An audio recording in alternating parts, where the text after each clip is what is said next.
His grace, ये केवल परमेश्वर की दया है। हालेलुया। सो चलिए आप चलते हैं हम वचन में। Amen. Let's go to the word of God. परमेश्वर के वचन में चलते हैं और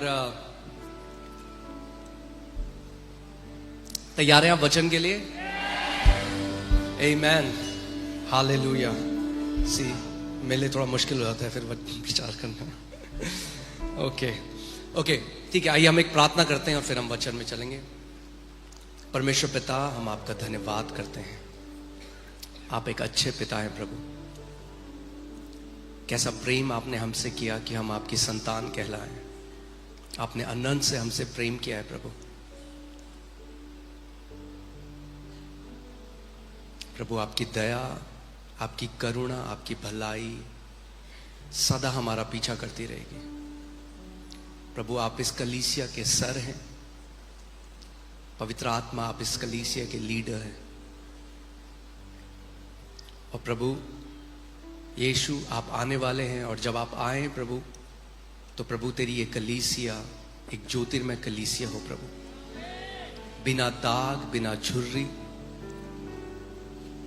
प्रभु हम आपकी आराधना करते हैं, हम आपकी स्तुति करते हैं प्रभु यीशु मसीह के नाम में, आमेन। Alright, okay. सो हम लोगों ने एक नई सीरीज शुरू करी है, सनशिप, और कैसे सन्स ऑफ गॉड, परमेश्वर के हम बेटे और बेटियां हैं। पिछले हफ्ते अगर आपको याद है हमने क्या सीखा? हमने सीखा कि हमारा जन्म कैसे हुआ। उस परमेश्वर के अविनाशी बीज को जब हमने ग्रहण किया। So we don't call God as a father just as a title. हम एक शीर्षक की तरह परमेश्वर को पिता नहीं कहते। Okay, it's not a title, because we are born of him, that's why we are not illegitimate children. हम लोग नाजायज संतान नहीं, हम लोग उससे जन्म लिया है हमने। तो हम लोग केवल परमेश्वर को पिता क्यों? क्योंकि आज कई ऐसे लोग हैं जो परमेश्वर को पिता कह रहे हैं मगर उन्हें परमेश्वर से जन्म नहीं लिया। So just calling God is not enough. जब वचन कहता है कि जब उस अविनाशी बीज को हमने ग्रहण किया, जब वो we were born of incorruptible seed of the word of God, और हमने पिछले हफ्ते देखा कि कैसे जो मांस से पैदा होता है वो क्या है? वो मांस और लहू है, मगर जो आत्मा से पैदा होता है वो क्या है? आत्मा है। Now our primary identity is not flesh and blood, our primary identity is we are spirit. अब हमारी जो प्रमुख पहचान है वो ये नहीं कि हम मांस और लहू हैं। तो मैंने आपको क्या कहा था? मांस और लहू में क्या है? हम गुजराती, हम मराठी, हम नेपाली, हम बंगाली, हम ये कुल, हम ये जाति। ये पहचान कहां की है? मांस और लहू की। आत्मा की पहचान क्या है? अब हम परमेश्वर के बेटे और बेटियां हैं, ये हमारी आत्मा की पहचान है। और जब तक आत्मा की जो पहचान है आपकी प्रमुख पहचान नहीं बनेगी तो कलीसिया के अंदर भी लड़ाइयां चलती रहेंगी, विश्वासियों के बीच में भी लड़ाइयां चलती रहेंगी, गुटवाद होता रहेगा। नॉर्थ इंडियन, साउथ इंडियन, तू मराठी, मैं बंगाली, तू बिहारी। ये चीज क्या है कि आज तक हमने अपनी आत्मा की पहचान को ऊपर नहीं रखा अपनी शारीरिक पहचान के। The Bible says for you died. क्या मरा? आपका पुराना मनुष्यता, आपकी पुरानी पहचान। अगर आज भी आप अपने ज्योग्राफिकल लोकेशन को, जहां आपने जन्म लिया, उसको आप मसीह की पहचान के ऊपर रखते हो, अपने देश को, that's why many time patriotism, it's good to love your country, but many times what happens is, जैसे अगर मैं भारत को प्यार करूं तो लोग एक्सपेक्ट करेंगे कि मैं एक पाकिस्तानी को नफरत करूंगा, मगर मसीह में ऐसा नहीं। Understand this. एक मेरा भाई और बहन जो पाकिस्तान का है, एक मेरा भाई और बहन जो किसी और देश का है, आज वो हमारा एक परिवार अब हो चुका है। So we have to understand this spiritual identity has to overtake, consume our thinking. ये जो अब आत्मिक पहचान है, अब हमें हम आत्मा से जन्मे हुए लोग हैं। पौलुस कहता है अभी तक हम शरीर में मसीह को जानते थे मगर अब शरीर में नहीं, और अब हम एक दूसरे को भी शरीर में नहीं पहचानते। आमीन। अब हम शरीर में एक दूसरे को नहीं पहचानते। अच्छा आप कहां से हो? अच्छा अच्छा आप वहां से हो। चर्च के अंदर ये नहीं होना चाहिए, कलीसिया के अंदर ये नहीं होना चाहिए। सारे मलयाली एक तरफ, सारे पंजाबी एक तरफ। तो फिर इसका मतलब क्या है? अभी हम सयाने नहीं हुए, आत्मा में हम क्या है? अभी बच्चे। अगर हम अपने कुल अपने गोत्र, जो हमारी कास्ट है, उसके हिसाब से अगर हम कलीसिया में इकट्ठा होते हैं, tribalism is the sign of babyhood of children of God. Tribalism, अगर आज भी ट्राइब्स, अपने ट्राइब में हम जाते हैं, हमारा अब एक ट्राइब है, वो है यहूदा का गोत्र, हमारा एक गोत्र है। We just have one tribe now. There's a tribe of the Lion of Judah. Tribe of Judah. ये हमारा ट्राइब है अब। Amen? तो अब जो हमने परमेश्वर से जन्म लिया, इसीलिए बाइबल कहती है निकोदेमस यीशु के पास आया और बोला कि टीचर, हे गुरु, हम जानते हैं जो काम तू करता है वो मनुष्य नहीं कर सकता जब तक परमेश्वर के साथ ना हो। यीशु क्या कह रहे हैं? यीशु उसको, वो काम, तू ये काम कैसे कर सक रहा है? He is about after the works. Yeshu कह रहे नहीं नहीं, मैं तेरे को सीक्रेट बताता हूं। ये काम उपवास करके, फास्टिंग कर, ये उससे नहीं होगा। You have to get born again. Nicodemus, ये जो तू काम देख रहा है, ये काम एक अलग प्रजाति के लोग कर सकते हैं, क्योंकि मैं परमेश्वर का पुत्र हूं, इसलिए मैं ये काम कर सकता हूं। अगर तू परमेश्वर से जन्म ले ले तो जो काम मैं कर रहा हूं वो काम तू भी कर सकता है। Nicodemus, it's not after the works. ये कर्मों के बारे में नहीं है, ये नए जन्म के बारे में है। क्योंकि यूजुअली अगर आप देखोगे हर धर्म में क्या है, आप किसी धर्म में जाओगे, वो क्या करेंगे आपको? वो कहेंगे आपको ये करना पड़ेगा ये करने के लिए। And many times the sad thing is the same thing in church. कलीसिया में जब एक व्यक्ति नया जन्म पाता है, इससे पहले कि वो कौन है उसे बताया जाता है क्या करना है। क्या करना है बहुत बाद में आता है, पहले आपको जानना है आप मसीह में कौन हो। आप 40 दिन के उपवास में चल जाओ, वो कुछ नहीं जानता अभी मसीह के बारे में। तो पहले जैसे कर रहा था, अब वो मसीह में भी गधा मजदूरी कर रहा है, बिना पहचाने हुए कि वो कौन है। The church focuses on what to do. God focuses on who you are. परमेश्वर इस बात में फोकस करता है आप कौन हो। पहले ये जानो कि आप कौन हो। जब ये जान लोगे कि कौन हो, क्या करना है अपने आप आ जाएगा। Amen?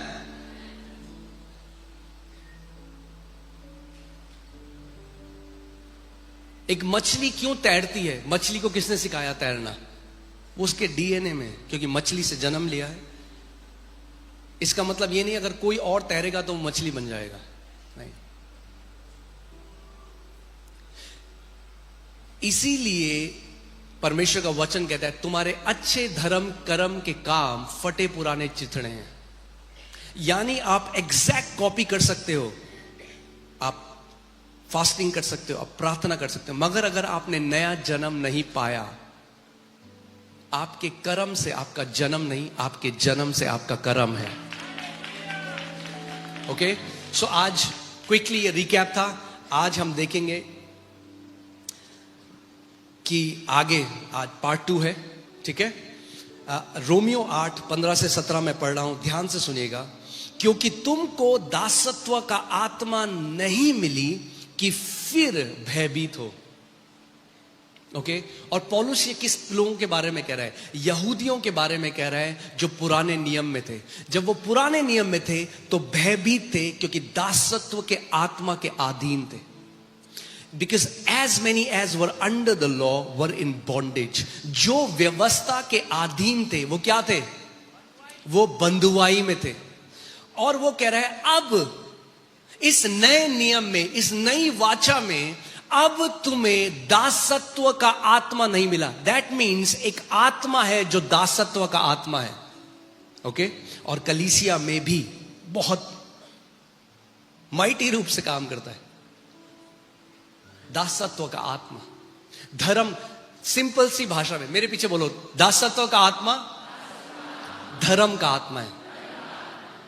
इसीलिए कई ईसाई भी उस दासत्व के आत्मा के अधीन है और दास हैं, गुलाम की तरह जीते हैं, दास की तरह जीते हैं, बिकॉज दासत्व के आत्मा के अधीन है।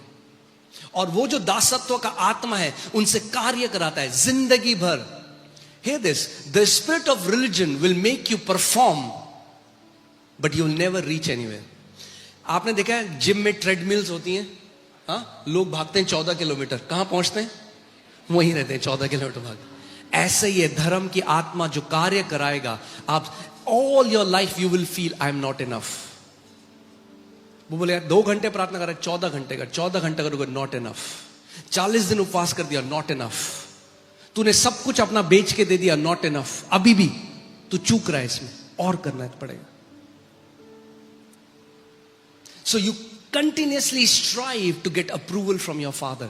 आप जिंदगी भर क्या करोगे? आप मेहनत करने की कोशिश करोगे अपने पिता से अप्रूवल, उसकी हां पाने के लिए कि अब आप ग्रहण किए गए हो.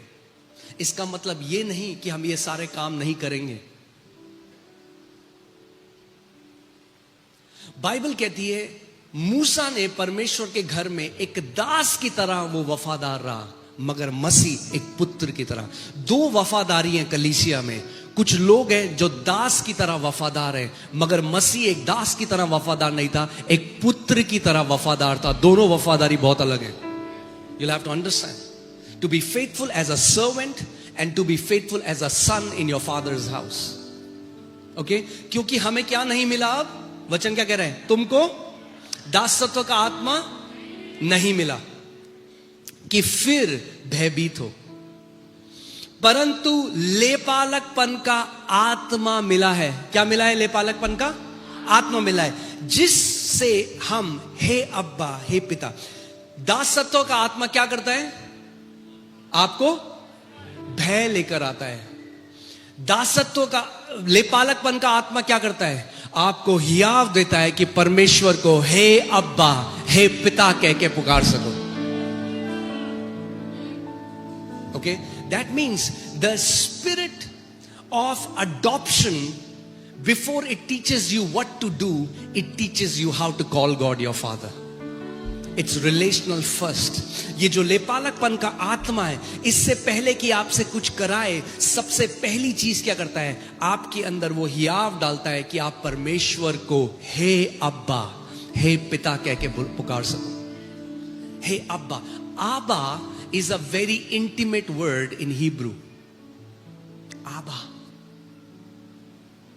Abba means beloved father. Amen? So पहली चीज, जब लेपालकपन का आत्मा आपके अंदर आया तो उसने क्या कह के परमेश्वर को कैसे देखा? अब कैसे देखा? My beloved father. The spirit cries out. आपके अंदर से वो आत्मा ने पुकारा, हे अब्बा, हे पिता. अब दूसरी बात, अब वो आत्मा क्या करता है? अब वो लेपालकपन का आत्मा आपकी आत्मा में गवाही देता है. आत्मा आप ही हमारी आत्मा के साथ गवाही देता है कि हम क्या हैं. हम क्या हैं? Come on talk to me. हम क्या हैं? अब वो आत्मा कहां गवाही दे रहा है? हमारी आत्मा में गवाही दे रहा है कि हम क्या हैं?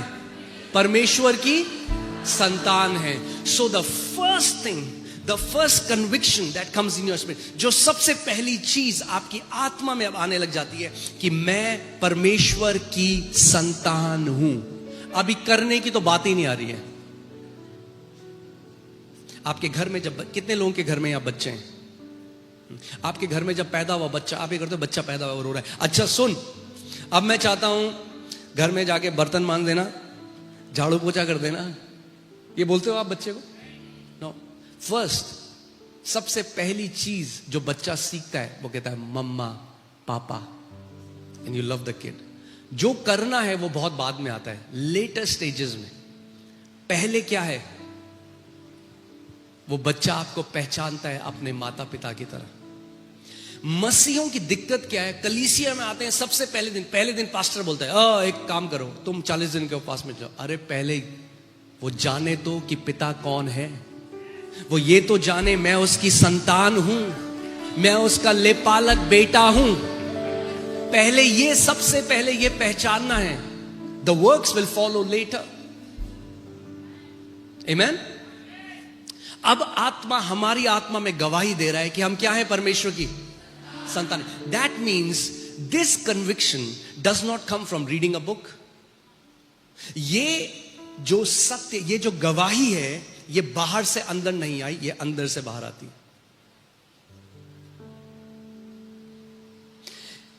अगर, और ये गवाही धर्म कभी नहीं दे सकता, ईसाइयत भी कभी नहीं दे सकता।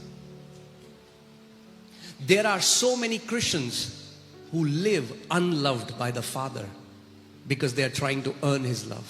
कितने सारे मसीह ऐसे हैं जो पिता का प्रेम कमाने की कोशिश कर रहे हैं और पूरी जिंदगी उनको यह लगता है कि वो प्रेम करने लायक नहीं है। I am not good enough for the Father to love me. My life is a mess. मैं तो प्रभु आज भी कैसे, प्रभु मुझसे कैसे प्रेम कर सकता है? मैं उस फलाने व्यक्ति की तरह नहीं हूं। अरे वो मैन ऑफ गॉड बहुत अच्छा है। नहीं नहीं नहीं, man of God, no man of God. उसके बच्चे हो, उसकी निज संतान हो, उसके खरीदे गए लहू से धुले हुए। ओके, खैर इससे पहले मैं भावनाओं में बहूं थोड़ा, let's stay to the text. Alright, आत्मा आप ही हमारी आत्मा के साथ गवाही देता है कि हम क्या हैं। यानी ये गवाही आपका पास्टर आपको नहीं दे सकता, ये गवाही पवित्र आत्मा अंदर आपकी आत्मा के देती है। अगर ये बाहर से गवाही सुन के मान लोगे, हम कितने लोग ऐसे हैं जो बाहर से सुना हम प्रभु के, ओके हम परमेश्वर के बेटे हैं, अंदर से नहीं आई अभी गवाही। So there is an identity crisis. अब अंदर क्या है, एक लड़ाई चल रही है, क्योंकि अंदर से अभी आत्मा से सुनना नहीं सीखा, मैं परमेश्वर की संतान हूं।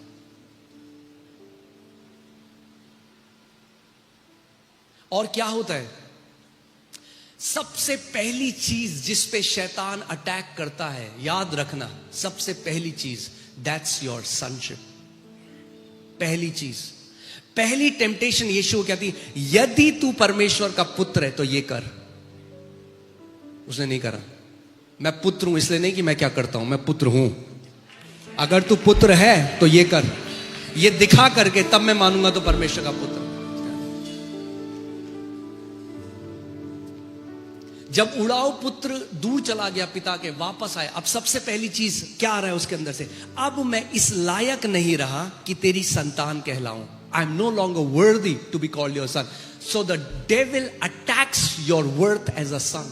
शैतान अटैक करता है, अब तू उसके पुत्र कहलाने के लायक नहीं रहा क्योंकि तूने ये किया। मगर आपके करने या ना करने से आप पुत्र नहीं बने, उसके करने से आप पुत्र बने।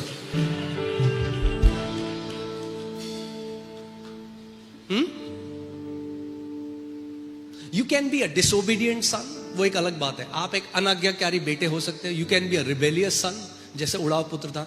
But a son once is a son forever एवर। आप अनाज्ञाकारी हो सकते हैं, आप बलवा करने वाले हो सकते हैं, मगर पुत्र ही रहोगे। जब वो वापस आया, ये रिबेलियस बेटा, प्रोडिगल बेटा, उड़ाऊ बेटा जब चला गया, वापस आया, उसने कहा मैं अब इस लायक नहीं कि तेरा बेटा, मुझे क्या कर, अब मुझे अपने दासों की तरह रख ले, hire me as one of your servants. That's exactly what people do in the church.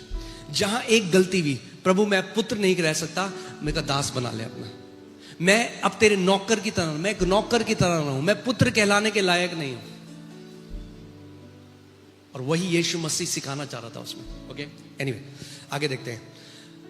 आत्मा हमारी आत्मा के साथ क्या गवाही देता है, हम क्या है परमेश्वर की, हम क्या है परमेश्वर की संतान है। ओके, ये गवाही आपके अंदर इतनी स्ट्रांग होनी चाहिए कि कल को 7 बिलियन लोग भी बोल दें नहीं ये झूठा है, आप कहोगे कोई बात नहीं, अंदर से गवाही जो है वो बहुत स्ट्रांग है, हम परमेश्वर की संतान है। अब सुनो आगे, यदि संतान है तो क्या है, वारिस भी है। संतान है तो क्या है, जेन्युइन संतान है। तो अब देखो, जो मेरे बच्चे हैं ना, जो मेरा है वो उनका है, ठीक है। जिस दिन मेरे बच्चे मेरे घर में पैदा हुए, एलियाना, अमाया, जूडा, जिस दिन उन्होंने जन्म लिया, the moment they were born, उसी दिन वो वारिस बन गए। जो मेरा था वो उनका है। अब पड़ोस का एक बच्चा आएगा, कहेगा पापा पापा, क्या वो वारिस है? पर वो तो मुझे पापा बोल रहा है। It's not about calling God your father, it's about being born of him. केवल क्योंकि वो पापा बोल रहा है इसका मतलब ये नहीं वो मेरा बेटा है। क्योंकि वो बच्चे जिन्होंने मुझसे जन्म लिया, we are born of God, जितनों ने उसे ग्रहण किया उसने उन्हें परमेश्वर की संतान होने का अधिकार दिया। वे ना तो मांस से, ना लहू से, ना इंसान की इच्छा से, मगर परमेश्वर से पैदा हुए हैं, उत्पन्न हुए हैं। They are born of God. Hallelujah. So it's not just a title, क्योंकि आप देखेंगे बहुत सारे लोग परमेश्वर को माता पिता ये सब कहते हैं। नहीं नहीं, we are born of him, we are legitimate children. It's not a title we have given God.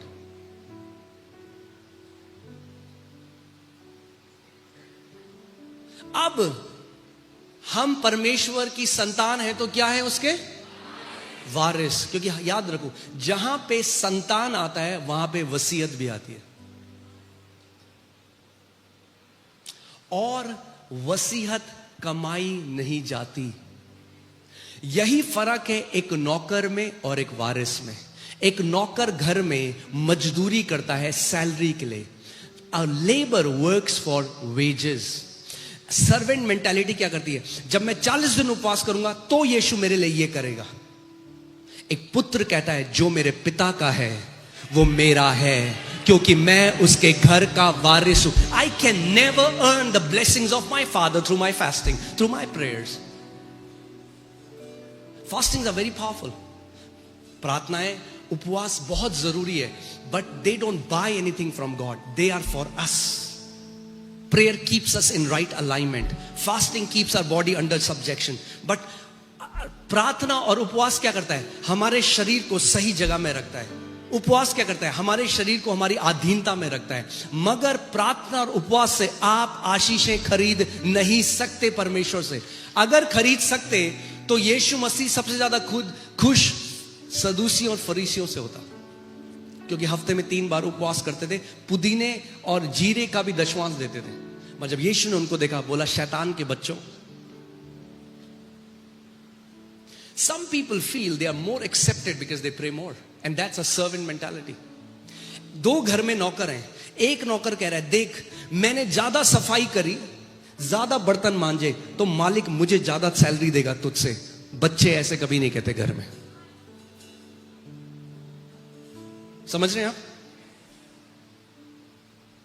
You will find servants, एक दास की मानसिकता और पुत्रों की मानसिकता है कलीसिया में, मगर ज्यादा दास की है, पुत्रों की मानसिकता बहुत कम है। और आप जानते हैं पुत्र घर में ज्यादा मेहनत करेगा अब दास से, क्योंकि वो उसका घर है, जिस दिन ये पहचान लेगा। ओके, सो अब हम क्या हैं, हम परमेश्वर के वारिस और मसीह के संगी वारिस हैं। देयर आर 2 थिंग्स, इसके बाद में हम बात में देखेंगे कि जब हम उसके साथ दुख उठाएं तो उसके साथ महिमा भी पाएं। अब लोग बोलेंगे हैं ये दुख उठाना क्या है? If we suffer with him, that is, जब मैं वचन पे इस पे मनन करता, it's so beautiful, the word is so beautiful, वचन इतना beautiful. We suffer with him, we never suffer for him, we always suffer with him. कभी भी आप मसीह के लिए दुख नहीं उठाते, मसीह के साथ दुख उठाते हो। यानी किसी भी परिस्थिति में जब आपने दुख उठाया, you suffered with him, he was there with you in that suffering. Masih आपके साथ था। You never suffered for him alone, you suffered with him. आपने मसीह के साथ दुख उठाया, अकेले नहीं उठाया। You suffered with him. Now many people don't understand what are these sufferings. ये सफरिंग्स क्या हैं? अगर मसीह के साथ सफर किया तो वही सफरिंग है जो मसीह ने झेली। आज लोग पता है करते हैं कुछ, they make stupid choices and then they say I am suffering for Jesus. आज लोग कुछ गलत निर्णय लेते हैं और फिर कहते हैं मैं मसीह के लिए दुख उठा रहा हूं।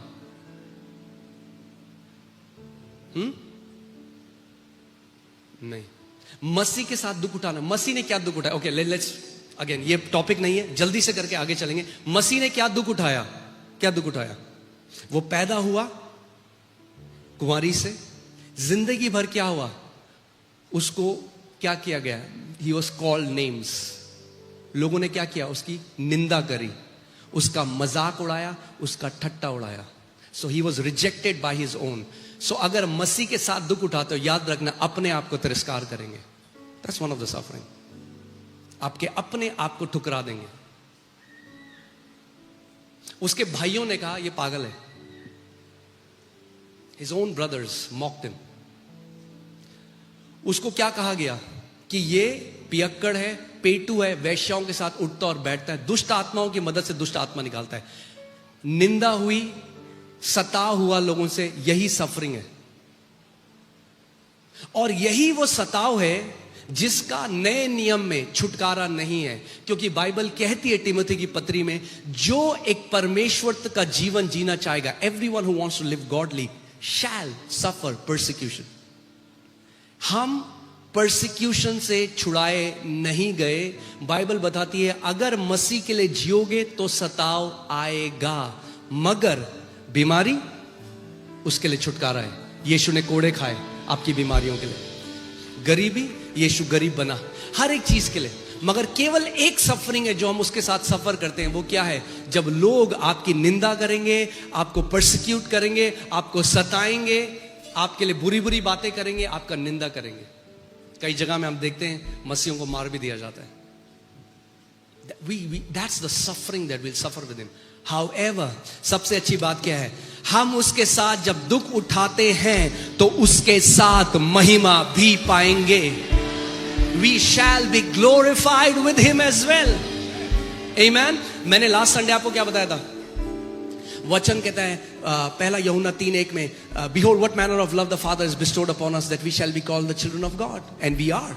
हम लोग परमेश्वर के पुत्र हैं अभी, और अभी दुनिया हमें नहीं जानती क्योंकि दुनिया उसे भी नहीं जानती।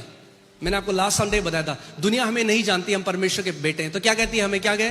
ये राइस बैग कन्वर्ट है, इनको चावल की बोरी देके वो कर दिया इनको, बिकॉज वो अभी हमें नहीं जानती। क्यों? क्योंकि वो मसीह को भी नहीं जानती। मगर वचन कहता है जब वो वापस आएगा तो हम बिल्कुल उसके समान हो जाएंगे। We shall be exactly like him. Hallelujah. A religious mind cannot wrap their brain around this. एक धर्मी जो व्यक्ति है ना, धर्म में जो है, धर्मी नहीं, सॉरी, धर्म में जो है, वो कहेगा ये क्या, हम यीशु के क्या है? वो यीशु मसीह है, क्या समझते हो अपने आप को? बोला वचन में लिखा है हम बिल्कुल उसकी तरह हो जाएंगे। Will become exactly like him. Amen? Okay, आगे चलते हैं। हमारा क्या है? हम अगर बेटे हैं, संतान है, तो हम क्या हैं? क्या हैं? ओके, अब ये बहुत अच्छा है, मगर अब एक चीज सीखनी है, और वो चीज सीखनी है, जूडा मेरे घर में पैदा हुआ, एलियाना माए मेरे घर में पैदा हुए, जो मेरा है वो उनका है, हाँ या नहीं? ओके, क्या वो मेरी कार चला सकते हैं अभी? यस यस, सब लोग कह रहे हैं yes. Don't trust your kids with your car. क्या मेरी कार चला सकते हैं? मुझे बताओ। अब सवाल ये आता है, क्या अगर एलियाना बोलेगी पापा मुझे आपकी कार चलानी है, अगर मैं उससे प्यार करता हूं, क्या उसे चाबी दे दूं? अगर मैं उसे नहीं चाबी दे रहा अभी, क्यों नहीं दे रहा? क्यों? मैं उससे प्यार करता हूं या मैं उससे प्यार नहीं करता? क्योंकि मैं उससे प्यार करता हूं इसलिए मैं उसे अभी चाबी नहीं दे रहा।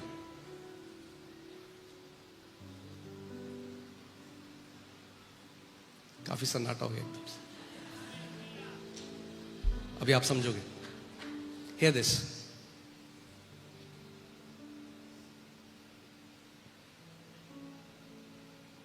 I am not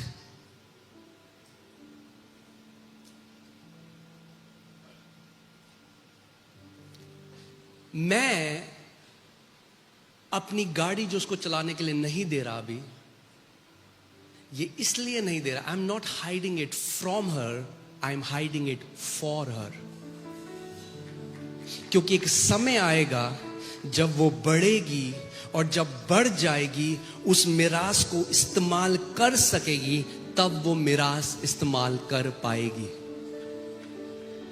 जस्ट अब यहां पे मैं आपको क्यों समझा रहा हूं, कई मसीह लोग होते हैं ना, अब जब उन्हें ये मैसेज मिलता है ग्रेस का, हम परमेश्वर, अब वो कहते हैं परमेश्वर के तो हम बच्चे हैं, अब तो प्रभु सब कुछ दे देगा मुझे। प्रभु ने मिरास किसको दे दी है?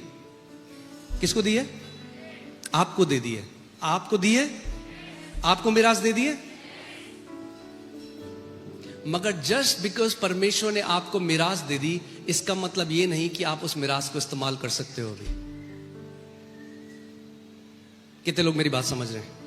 ओके, नहीं समझ रहे तो अभी इस आयत से समझोगे। ओके, गलातियों 4:1-6 हम पढ़ेंगे। मैं कहता हूं कि वारिस जब तक बालक है, यद्यपि सब वस्तुओं का स्वामी है, तो भी उसमें और दास में कोई भेद नहीं। Let me read that again. मैं यह कहता हूं कि वारिस जब तक बालक है, यद्यपि सब वस्तुओं का स्वामी है, तो भी उसमें और दास में कोई भेद नहीं।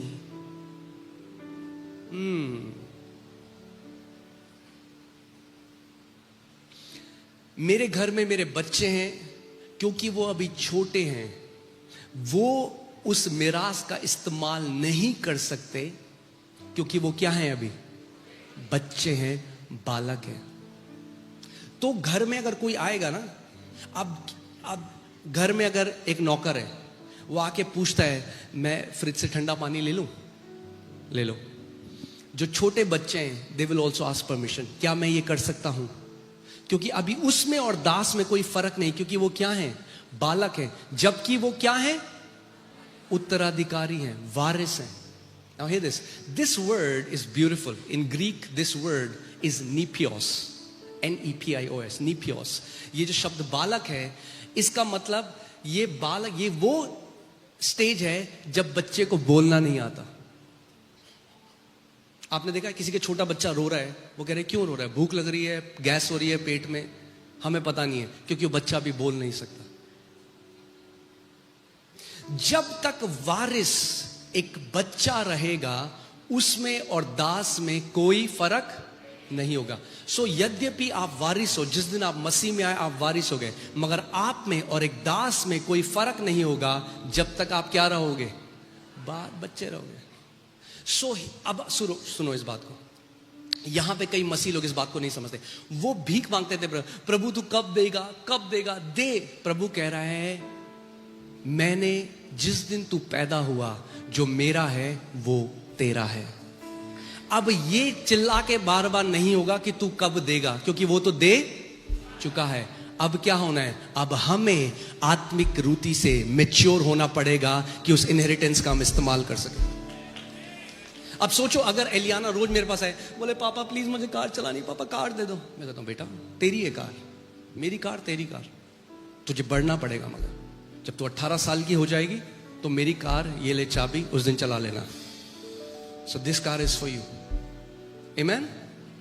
सो बढ़ना पड़ेगा। हियर दिस, दास में और उसमें कोई भेद नहीं, परंतु पिता के ठहराए हुए समय तक संरक्षकों और प्रबंधकों के वश में रहता है। He is under guardians and stewards under the time appointed by the Father.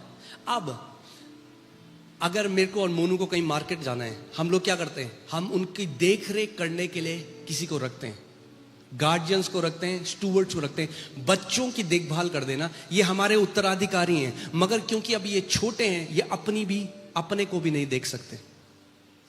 मिरास को तो बहुत बात की बात है, जायदाद को तो बहुत बात की बात है, ये अभी अपना भी देखभाल नहीं कर सकते, इसीलिए किसी को इनकी देखभाल करनी है। तो समय तक, जब तक वो बढ़ नहीं जाते, पिता क्या करता है? उनको संरक्षकों के अंदर रखता है। ये संरक्षक क्या है? यही है fivefold ministry, apostles, prophet, teacher, pastor, evangelist.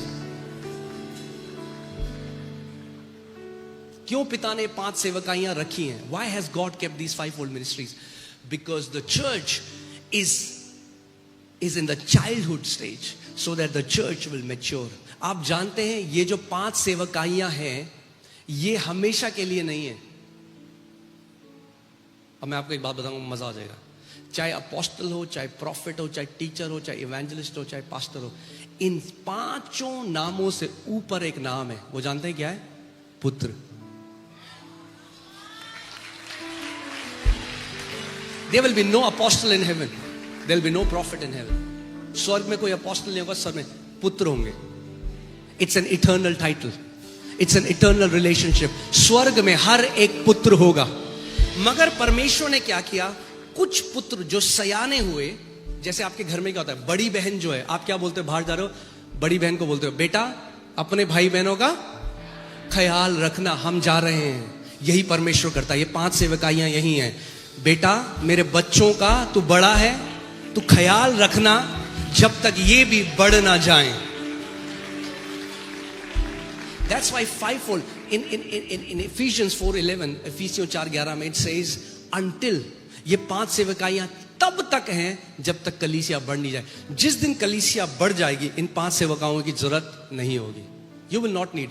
अब जब बच्चे मेरे बड़े हो जाएंगे, तब उन्हें गार्जियन की जरूरत नहीं है, तब उन्हें स्टूवर्ड की जरूरत नहीं है।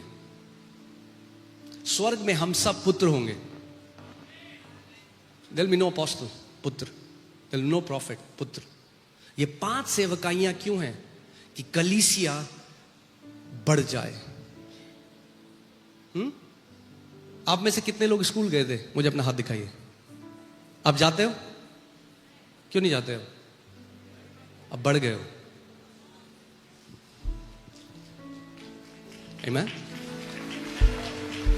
So, पर लोगों को कलीसिया में क्या सिखाया जाता है? उपवास करो, परमेश्वर से भीख मांगो।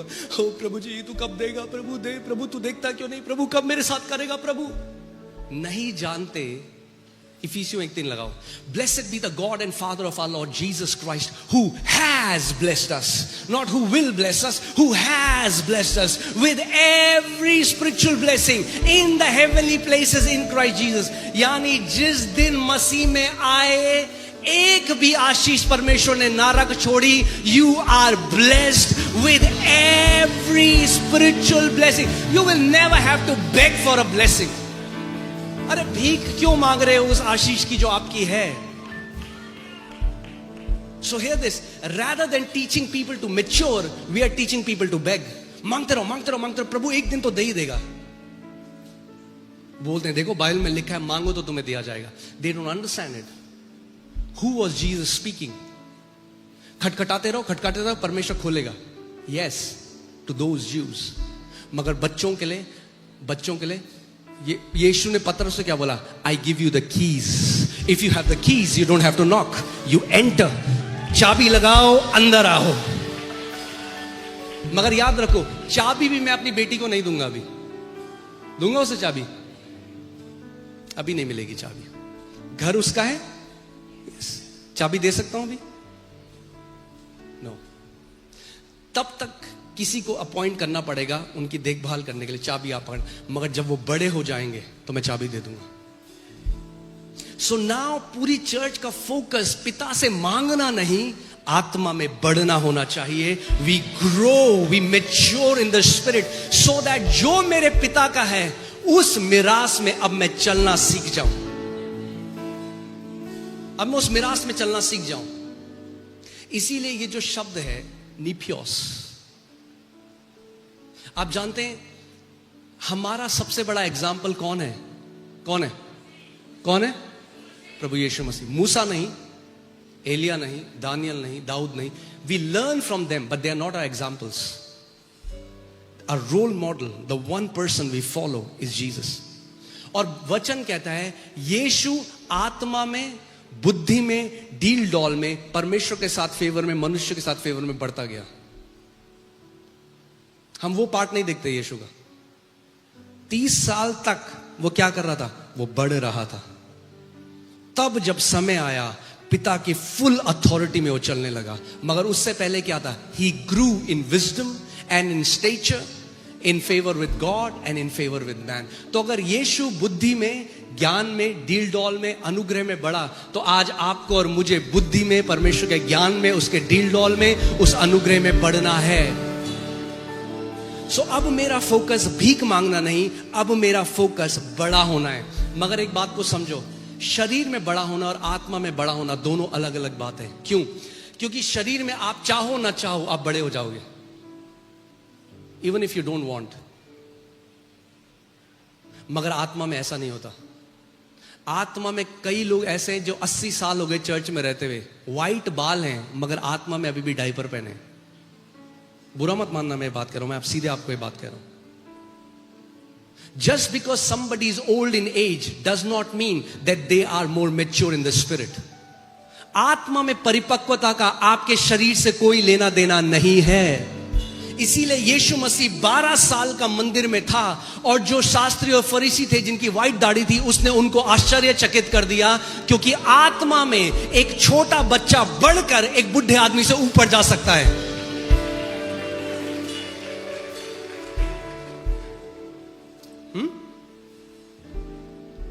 मगर जो शारीरिक लोग हैं वो इस बात को नहीं समझते.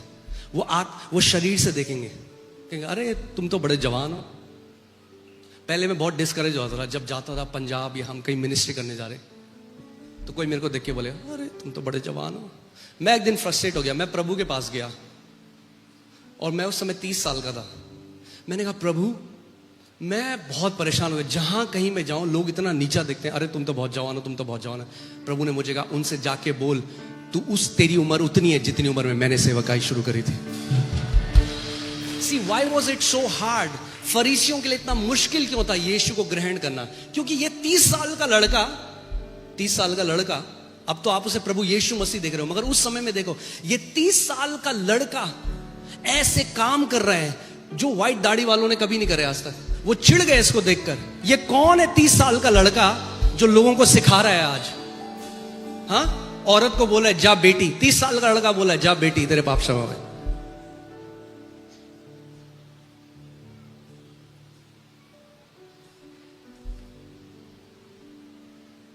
आत्मा में एक जवान व्यक्ति जिसके काले बाल हैं, वो एक आत्मिक पिता हो सकता है उस व्यक्ति का जिसके बाल सफेद है. आपको इस समझना पड़ेगा. The spiritual world is different. Okay, so अब हमारा पूरा फोकस क्या है?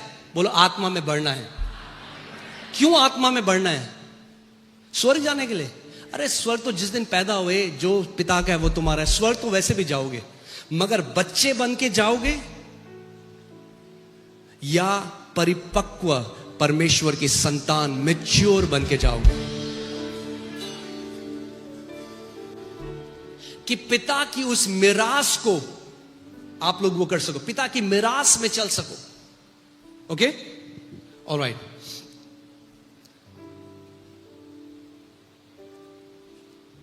सो हम क्या है? परमेश्वर की संतान है. मगर केवल ये कहना कि हम संतान है काफी नहीं है. अब संतान को क्या करना है? क्या करना है? संतान को बढ़ना है. That you are no longer नीपियोस. अब आप नीपियोस ना हो, बालक ना हो, मगर आप क्या हो जाओ? सयाने हो जाओ. सयाने बेटों को ग्रीक वर्ड इज हियोस. हियोस यानी सयाने बेटे. जो सयाने बेटे हो जाते हैं वो उस मिरास पे चलने लग जाते हैं, उसके उत्तराधिकारी हो जाते हैं. आमीन.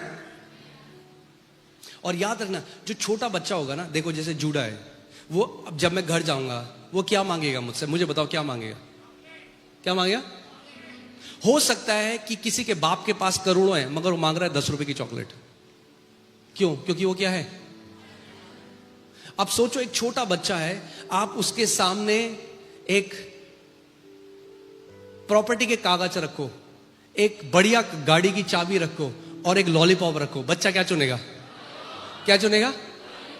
क्यों चुनेगा लॉलीपॉप? उसको नहीं पता बाकी दो की वैल्यू क्या है. जो आत्मा में बच्चे हैं ना, वो कलीसिया आके पता कहते हैं वीजा वीजा वीजा लग जाए हमारा वीजा. मैं उसका मजाक नहीं उड़ा रहा, वो ठीक है, मगर केवल वीजा के लिए आ रहे हो ना चर्च में, तो अभी बच्चे हो, लॉलीपॉप मांग रहे हो. अरे पिता ने तुम्हें उत्तराधिकारी ठहरा दिया है अपने राज्य का. केवल अगर वीजा लग जाए, नौकरी लग जाए, शादी हो जाए, केवल अगर इसलिए आ रहे हो कलीसिया में, तो अभी बच्चे हो, लॉलीपॉप में सेटिस्फाइड हो, जबकि जो पिता का है पिता ने तुम्हें रख दे दिया है. Don't be satisfied with lollipops. Toffee से 2-2 रुपए की टॉफी से खुश मत हो जाओ.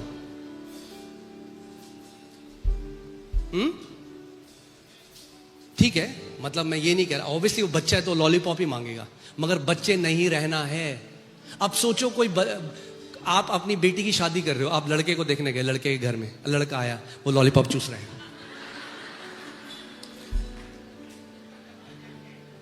बोले दामाद जी, जवाई जी, क्या चाहिए आपको? 10 लॉलीपॉप के डब्बे। करोगे आप अपनी बेटी की शादी उससे? हैं? तो लॉलीपॉप छोटे बच्चे चूसते हुए अच्छे लगते हैं।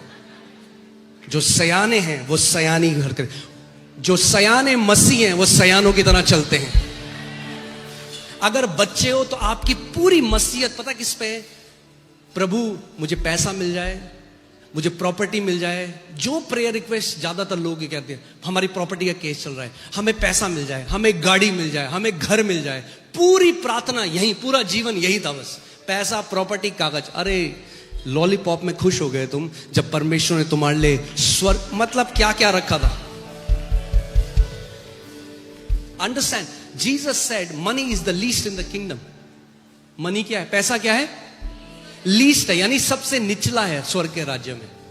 इसका मतलब ये नहीं जरूरी नहीं, पर लीस्ट है। अगर पूरी प्रार्थना, पूरा जीवन पैसे के पीछे भागना है तो लीस्ट में संतुष्ट रह गए, जबकि पिता ने कितना कुछ आपके लिए रखा था। That's not, money is not true riches. पैसा असली परमेश्वर की नजर में धन नहीं है। Money is a tool. सोचो आप किसी के घर गए और उसने 10,000 पेचकस रखे हैं अपने कमरे में। मुझे पेचकस रखने का बहुत शौक है, पेचकस रखे हैं। आप बोलोगे ये क्या है? पेचकस तू इस्तेमाल नहीं करता? पेचकस नहीं नहीं नहीं, मैं जमा करता हूं पेचकस को। ऐसे कई लोग पैसों के साथ। पैसा एक टूल है, एक साधन है कुछ कार्य के लिए। केवल पैसा अकाउंट में रख के जमाखोरी करने से कुछ नहीं होगा। प्रभु ने उसको एक काम के लिए दिया गया, एक टूल है। टूल को हिंदी में क्या बोलेंगे? औजार है कुछ बनाने के लिए। उस पैसे का इस्तेमाल करके कुछ ऐसा बना सकते हो जो अनंत तक याद किया जाएगा। वरना उस व्यक्ति की तरह होगे जिसने 10,000 पेचकस एक कमरे में बंद कर दिए, और वो मूर्ख कहलाएगा कि मूर्ख क्या किया तूने इस 10,000 पेचकस का। और फिर मर गया वो बंदा। अकाउंट में हाय पैसा, 10 रुपए नहीं जानते, हाय पैसा, हाय पैसा, और फिर चले गए भाई साहब। अगर आपका पैसा परमेश्वर के राज्य के लिए और आपका पैसा दूसरों की मदद नहीं कर सकता, then you are a bad steward. आप एक अच्छे भंडारी नहीं हो। परमेश्वर ने जो हमें पैसा दिया है, यस वो आपकी जरूरतें तो पूरा करेगा, मगर जो परमेश्वर ने हमें वो दिया है वो उसके राज्य के लिए, उसके राज्य की बढ़ोतरी के लिए और दूसरों लोगों को ब्लेस करने के लिए है।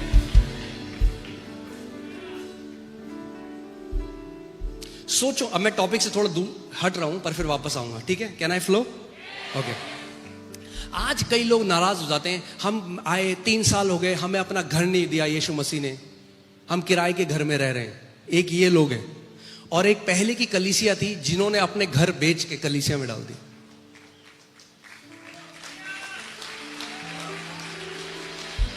मैं ये, अब ये मत सोचना मैं इसलिए कह रहा हूं कि घर बेच के यहां दे दो। That's not what I am saying.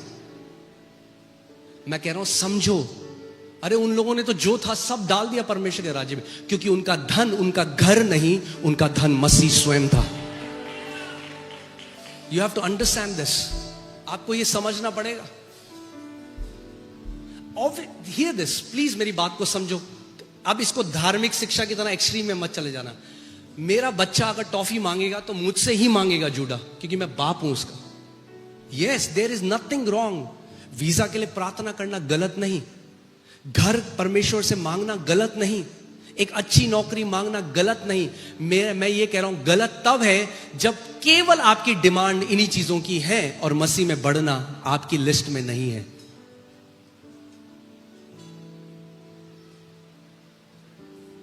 आमेन। मैंने आपको उस टाइम भी उदाहरण दिया था, अभी भी मैं देखता हूं। जैसे अब मेरे बच्चे बढ़ रहे हैं, मैंने आपको बताया, एक बार मैं मीटिंग से आया थक, और ये चीज मैं नोट कर रहा था, जब थक के आया एक दिन और जूते पहन के ही लेट गया बिस्तर में, क्योंकि थका हुआ था। इतना थका हुआ था कि बॉडी बिल्कुल टूट रही थी, तो मैं बेड में लेट गया। तब तक मैंने देखा कोई मेरे जूते खोल रहा है, तो जब मैंने ऐसे देखा तो एलियाना मेरे जूते खोल रही थी। जूते खोले, मोजे खोले। अब मैं एक चीज समझ गया, ये क्या कर रही है? ये बढ़ रही है, क्योंकि ये अब पिता के हृदय को समझ रही है। उससे पहले क्या था? मुझे टॉफी, डैडी टॉफी, कैंडी। जब एली छोटी थी ना, तो रात को जब मैं उसे गोदी में सुलाता था, अपनी मोनू को पता है, तो वो सोती नहीं थी जब तक उसको मैं कुछ गाना ना गाऊं या पोएम ना गाऊं, तो एक पोएम है, old McDonald had a farm, e i e i ओ। तो ये गाना बोलती थी, ये गाओ, but old McDonald had a lollipop बोलो। तो सोचते, old McDonald had a lollipop, e i e i o. Old McDonald had a candy, e i e i ओ।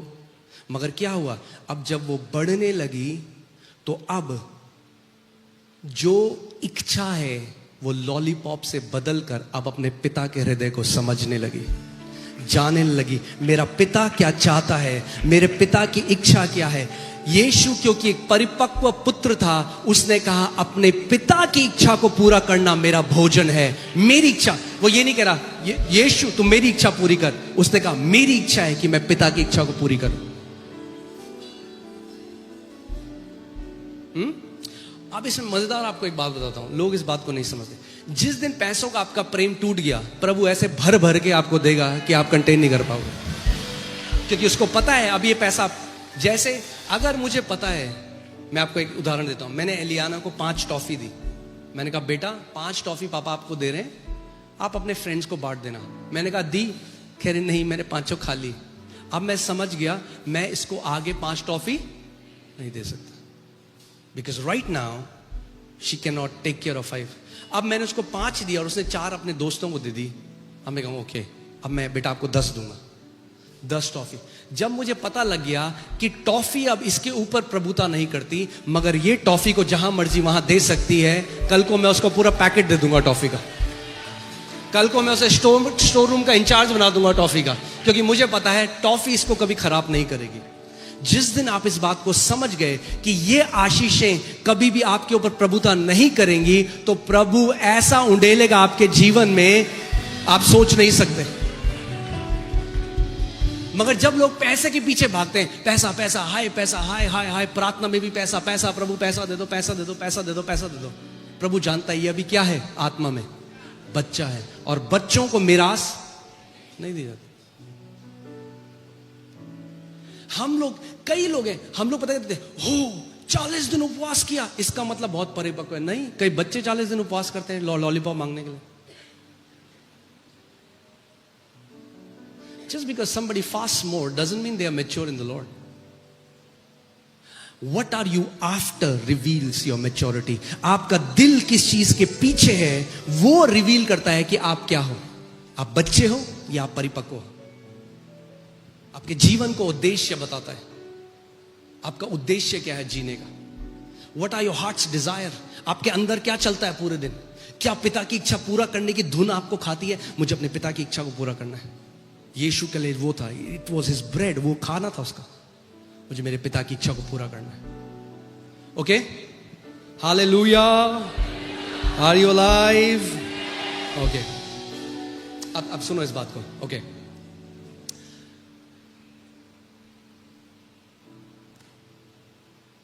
पुत्र जो हैं, अब मैंने जो आपको बताया पुत्र, ओके, अब कल को ये लगाओ, अगर मेरा एक बिजनेस है, मेरी एक फैक्ट्री है, और मेरे बच्चे बड़े हो गए, परिपक्व हो गए, तो अब मैं उन्हें क्या समझाऊंगा कि मेरा बिजनेस कैसे चलता है? समझाऊंगा नहीं समझाऊंगा?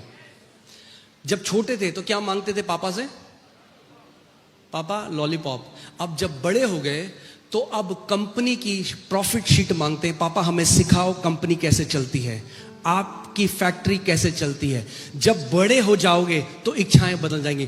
पिता तेरा राज्य, मैं तेरे साथ पार्टनर अब हो गया हूं तेरे राज्य को बढ़ाने के लिए। Now I am your partner.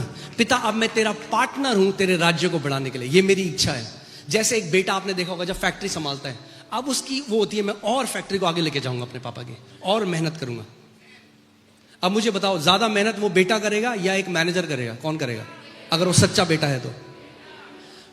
जब पुत्र होने का मतलब समझ जाओगे, ज्यादा मेहनत करोगे उन लोगों से जिनको ये रेवलेशन नहीं है। ओके, अब क्यों हमें बढ़ना है? क्योंकि इसके बारे में आज मेरे पास समय नहीं है, मैं आपको फिर बताऊंगा।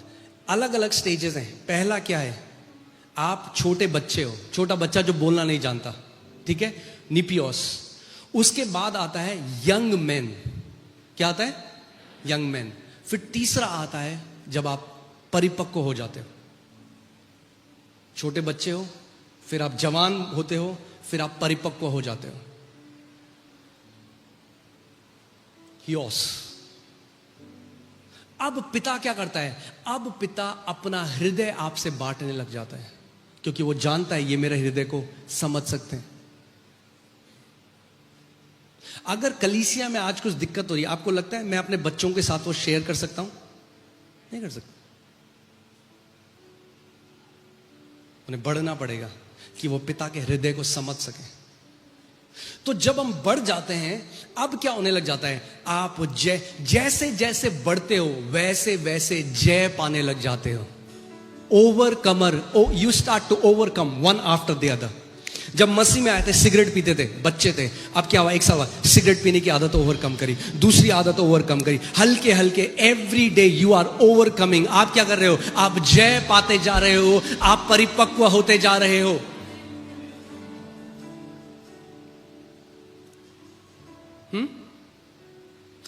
एक दिन पिता ने मुझे एक बात समझाई। जब मैं मसीह में नया था, और मैंने शायद आपको पहले बताया, मैं सिगरेट पीता था, और मैं प्रभु में आ गया और मैं छोड़ नहीं पा रहा था। And I used to hate myself for that. मैं कहता, प्रभु मैं तेरा बैच पहने हूं परमेश्वर। अगर कोई मेरा जीवन देखेगा और उसको लगेगा कि मैं ठोकर का कारण ना बनूं किसी के लिए। तो पिता ने एक दिन मुझे एक समझाया एक बात। आप देखते हो, जब आप, कितने लोग स्कूल गए हैं? कितने लोगों ने अपनी शर्ट में खाना या स्याही इंक गिराई है कभी? जो नहीं गिराई तो धन्य हो तुम। हमने तो गिराई है भाई। हाँ, तो छोटे बच्चे क्या करते थे? कभी सब्जी गिरा दी, कभी इंक गिरा दी, कभी कपड़े गंदे कर दिए, फिर वो घर आए। मम्मी क्या करती थी? घर से निकाल देती थी। हाँ, मम्मी धोती थी शर्ट, फिर नई शर्ट देती थी, जानते हुए ये कल फिर दाग लगा के आएगा। फिर क्यों धोती थी मम्मी? सोचो। अगर मम्मी को पता है कि ये फिर कल शर्ट गंदी करके लाएगा, मम्मी क्यों धो रही है शर्ट को? क्योंकि मम्मी एक बात जानती है, ये बढ़ रहा है, और एक ऐसा समय आता है जब आपने दाग लगाना अपने कपड़ों में बंद कर दिया। ऐसे ही हमारी चाल मसीह के साथ भी है। आप नए मसीह में आए, दाग लगा रहे हो बार बार, मगर जैसे जैसे बढ़ते जा रहे हो, एक समय आया वो दाग लगाने बंद कर दिए। एक आदत से दूसरी आदत, you have started to overcome. आप एक ओवरकमर बन जाते हो। आमेन। पहला यूहन्ना 5:4 और 5 में लिखा है, क्योंकि जो कुछ परमेश्वर से उत्पन्न हुआ है वह संसार पर जय प्राप्त करता है। आमेन। कितने लोग यहां परमेश्वर से उत्पन्न हुए हैं? If you are born of God, do you know defeat is unscriptural? There can be a delay, but there is no defeat. देरी हो सकती है मगर हार नहीं हो सकती। मैंने कहा देरी हो सकती है, हार नहीं हो सकती, क्योंकि जो कोई परमेश्वर से उत्पन्न हुआ है वह संसार पर जय प्राप्त करता है। There is an overcoming DNA in you. क्योंकि परमेश्वर क्या है? वो खुद एक ओवरकमर है। यीशु एक ओवरकमर है। आपके अंदर डीएनए है। मगर शैतान आपको ये झूठ बोलता है कि आप ओवरकम नहीं कर सकते, आप तू जय नहीं पा सकता। वो झूठ बोलता है। देखिए मैं आपको बताता हूं, आप जानते हैं कई बार ये जो हाथी जब सर्कस में ट्रेन करते हैं, अगर आप इनके बारे में देखें, इनको ना पहले बहुत मोटी चेन से बांधा जाता है, बहुत मोटी चेन से, और वो बार बार उसको तोड़ने की कोशिश करता है, बार बार, और नहीं कर पाता। जानवर भी कई सारे वो नहीं कर पाते, नहीं तोड़ पाते, नहीं कर पाते। उसके बाद एक समय आता है जब वो करना छोड़ देते हैं। जब करना छोड़ देते हैं तो एक पतला सा धागा जिसको यूं करके तोड़ सकता है, इसको बांध देता है, मगर उसके दिमाग में अभी भी ये है कि मैं इसको नहीं तोड़ सकता। यही शैतान आपके साथ करता है। जो आप मसीह में आने से पहले जो आपकी चीजें थी, अब आप प्रभु में, अब आप कहते हो मैं नहीं कर सकता। नहीं, आप जय पाने वाले लोग हो। आपके अंदर डीएनए है अपने पिता का। जो परमेश्वर से उत्पन्न हुआ है वो संसार पर जय प्राप्त करता है। There is absolutely nothing on this earth that you cannot overcome. इस पृथ्वी में ऐसा कुछ भी नहीं है जिसके ऊपर आप जय प्राप्त ना कर सको। इसलिए नहीं कि आप कुछ हो, इसलिए नहीं कि मैंने बहुत उपवास प्रार्थना करी, इसलिए कि मैं किससे उत्पन्न हुआ हूं।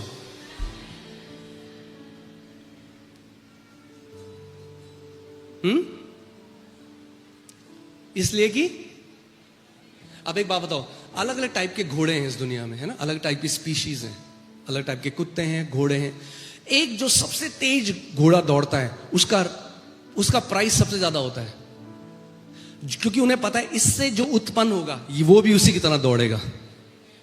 तो हम जब उससे उत्पन्न हुए हैं, हमारा प्रभु, उसने मृत्यु को हरा दिया, उसने पाप को हरा दिया, उसने शैतान की हर एक ताकत को हरा दिया। जब हम उससे उत्पन्न हुए हैं, जो उसने किया वही हमारे साथ और हमारे द्वारा भी होगा।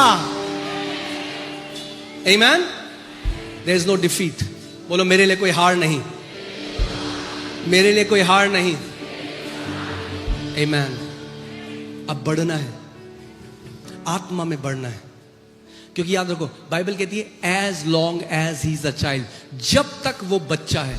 आप जानते हैं एक चीज, अब इसमें एक सरमन सीरीज कर सकते हैं हम। आप आज एक बात मैं आपको बोल रहा हूं, ध्यान से मेरी बात सुनना। एक चीज जिसने मसीहों को बच्चा रखा है सदियों से, आप जानते हैं क्या है? क्या सोचते हैं आप, क्या होगा? जिसने कलीसिया आ रहे हैं 40 साल से, अभी तक बड़े नहीं, उपवास करते हैं, प्रार्थना करते हैं, कलीसिया जाते हैं, दान भी देते हैं, बड़े नहीं। One thing that has kept believers in their childhood state, जानते हैं क्या है? ऑफेंस, बुरा मान जाना, छोटी छोटी बातों, हर चीज से बुरा मान जाना। टच मी नॉट, किसी ने कुछ कह दिया बुरा मान गए। अगर इतनी छोटी छोटी बातों में बुरा मानोगे, कभी आत्मा में बढ़ नहीं सकते। दाऊद कहता है, क्योंकि मैंने तेरे वचन को अपने हृदय में छुपा रखा है, मैं जल्दी से ठोकर नहीं खाता। आई एम नॉट इजिली ऑफेंडेड। आप जानते हैं कौन वो लोग हैं जो जल्दी से बुरा मान जाते हैं? वचन जिनके हृदय में नहीं है।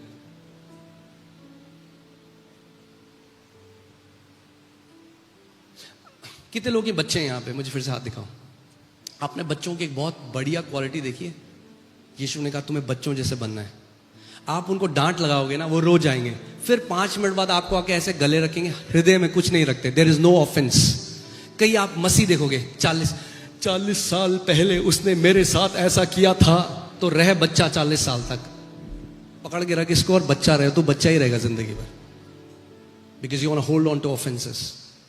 40 साल पहले, 50 साल पहले की बातें कर रहे हैं, मेरे साथ ऐसा हुआ था 40 साल पहले। अरे छोड़ दो, जाने दो भाई, हैं? कब तक गाओगे वही गाना? कितनी महान मेरी ठोकर, हाय कितनी महान मेरी ठोकर। आपको नहीं पता, मेरे साथ कोई नहीं समझ सकता जो मेरे साथ हो रहा है। अगर कभी किसी ने सुना है तो मुझे अपना हाथ दिखाओ। हालेलुया। केवल मैं समझ सकता हूं जो मेरे साथ बीत रहा है, कोई नहीं जानता। बाइबल कहती है, अरे भाई जो तुम्हारे साथ हो रहा है ना, तुम्हारे सब भाइयों के साथ हो रहा है। ये शैतान को मत बदलाने दो अपने आप को कि मैं तो स्पेशल हूं जी, मैंने जैसा दुख उठाया किसी ने नहीं उठाया। अरे सब ने कुछ ना कुछ दुख उठाया है, मसीह ने भी दुख उठाया है, मगर वचन कहता है जब उसने दुख उठाया तो उसने आज्ञाकारिता सीखी, क्योंकि उस दुख में उसने ठोकर को अपने हृदय में नहीं रखा, उसने पिता को सुनना सीखा। Every offense, hear this, every offense is an opportunity to become Christ-like. हर एक ठोकर मसीह की तरह बनने का एक अवसर है। किसी ने आपके लिए बुरा किया, आपके पास 2 ऑप्शन है, अब पकड़ के रखो इस चीज को और बच्चे रहो जिंदगी भर, या मसीह की तरह माफ करो और प्यार करो और आगे बढ़ो। पहले जब मैं मसीह में आया था ना, नया नया, तो मैं सोचता था कि एक परिपक्व मसीह का पहचान पता है, एक मैन ऑफ गॉड बनना है, जो ऐसे करे ठुश और सारे गिर जाए। मुझे लगता है जो वरदानों में चल रहे हैं लोग, ये है परिपक्व। और मैं फिर ऐसे लोगों के साथ गया और मैंने देखा वो करते रहे ढुश और भीड़ गिर जाती रही, मगर पीछे कड़वे भरे हुए थे। तब मैं समझा परिपक्वता is not about spiritual gifts, spiritual maturity has to do how you deal with your heart. आप अपने हृदय को कैसा रखते हो परमेश्वर के सामने, ये परिपक्वता है। ये नहीं कि जब आप ऐसे करते हो दुष्ट आत्माएं चली जाती हैं। It's not about gifts. Gifts are powerful. Move in gifts, but take care of your heart. अपने हृदय की रक्षा करो। अगर बढ़ना है मसीह में, अगर ऑफेंस में रहोगे, लिख के ले लो मुझसे आज, जिंदगी भर बच्चे रहोगे।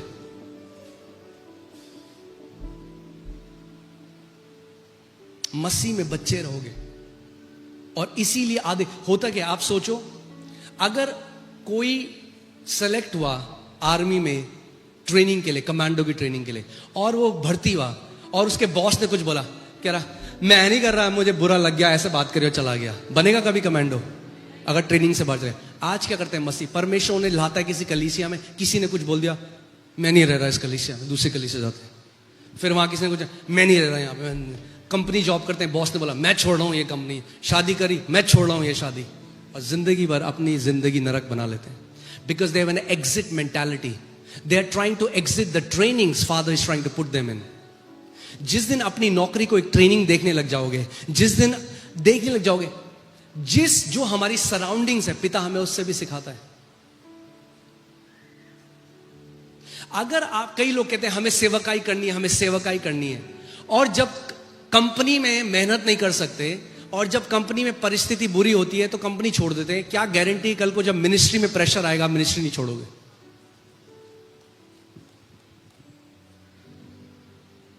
अगर पिता ने यीशु मसीह को 18 सालों से चेयर और टेबल बनाए, जबकि चेयर और टेबल बनाने का दुनिया को बचाने से कोई लेना देना नहीं है, but the father train Jesus in that, तो आपकी भी जो नौकरी है ना, उसको एक ट्रेनिंग की तरह लो। वो ट्रेनिंग है, पिता आपको सिखा रहा है, उसमें परिपक्व बना रहा है। अगर अपने बॉसेस का आदर नहीं कर सकते अपनी नौकरी में, हाँ, अरे मसीह के लोग, दुनिया आज अपने बॉस को गाली देती है, आप लोग अलग होने चाहिए। आप लोग उस कंपनी में बैठ के अपने बॉस को ब्लेस करो, देखो क्या होगा। मुझे कॉल आया एक बहन का, बोली मेरा बॉस मुझसे नफरत करता है, मेरा प्रमोशन रोकता है, मेरा वो ये है वो ये है, वो बोलती रही 15 मिनट तक। मैंने कहा सुन बहन अब मेरी बात, मैंने कहा आज मैं अभी आपको ट्रेनिंग दे रहा हूं, सुनोगे मेरी बात की? हाँ सुनोगे। मैंने अगले 3 हफ्ते आप रोज अपने बॉस को ब्लेस करोगी। वो कह रही पर आप नहीं जानते मेरा बॉस कैसा है। मैंने मुझे जानना भी नहीं। मैंने कहा मैं आपको कह रहा हूं, आप अपने बॉस को ब्लेस करोगे क्योंकि परमेश्वर ने उसको रखा है आपके ऊपर, और वचन हमें सिखाता है अपने अधिकारियों का आदर कर। मैंने अपने बॉस को ब्लेस करोगे। कह रही ठीक है आप बोलोगे मैं करूंगी, मगर आप नहीं जानते हो कैसा। मैंने जो मैं कह रहा हूं करो। दूसरे हफ्ते मुझे कॉल आया, कह रही आपको नहीं पता क्या हुआ, वो बिल्कुल बदल गया, उसने मुझे प्रमोट कर दिया है।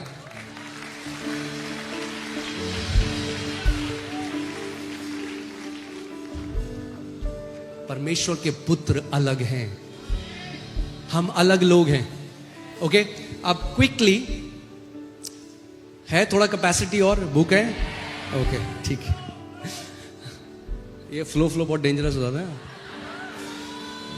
ओके सो अब सुनो, हमारा मिरास सबसे पहले यह समझना है, परमेश्वर ने इब्राहिम को कहा, इब्राहिम के पास बाइबल बताती है बहुत सोना और चांदी था, बहुत, इतनी आशीष थी कि बाइबल कहती है लैंड जो भूमि है उसकी आशीष को कंटेन नहीं, उसकी आशीष समा नहीं पाई। सोचो कैसी आशीष होगी कि भूमि, और उस टाइम में तो ऐसा है नहीं कि रजौरी गार्डन जैसा हो या उत्तम नगर जैसा हो, मतलब वहां पे तो एक घर यहां पे दूसरा घर कहां पे होगा, मगर तब भी उसके पास इतनी आशीष थी कि भूमि, बाइबल कहती है, उसकी आशीषों को कंटेन नहीं कर पा रही थी, ऐसी आशीष थी। मगर आप जानते हैं परमेश्वर ने इब्राहिम को क्या बोला?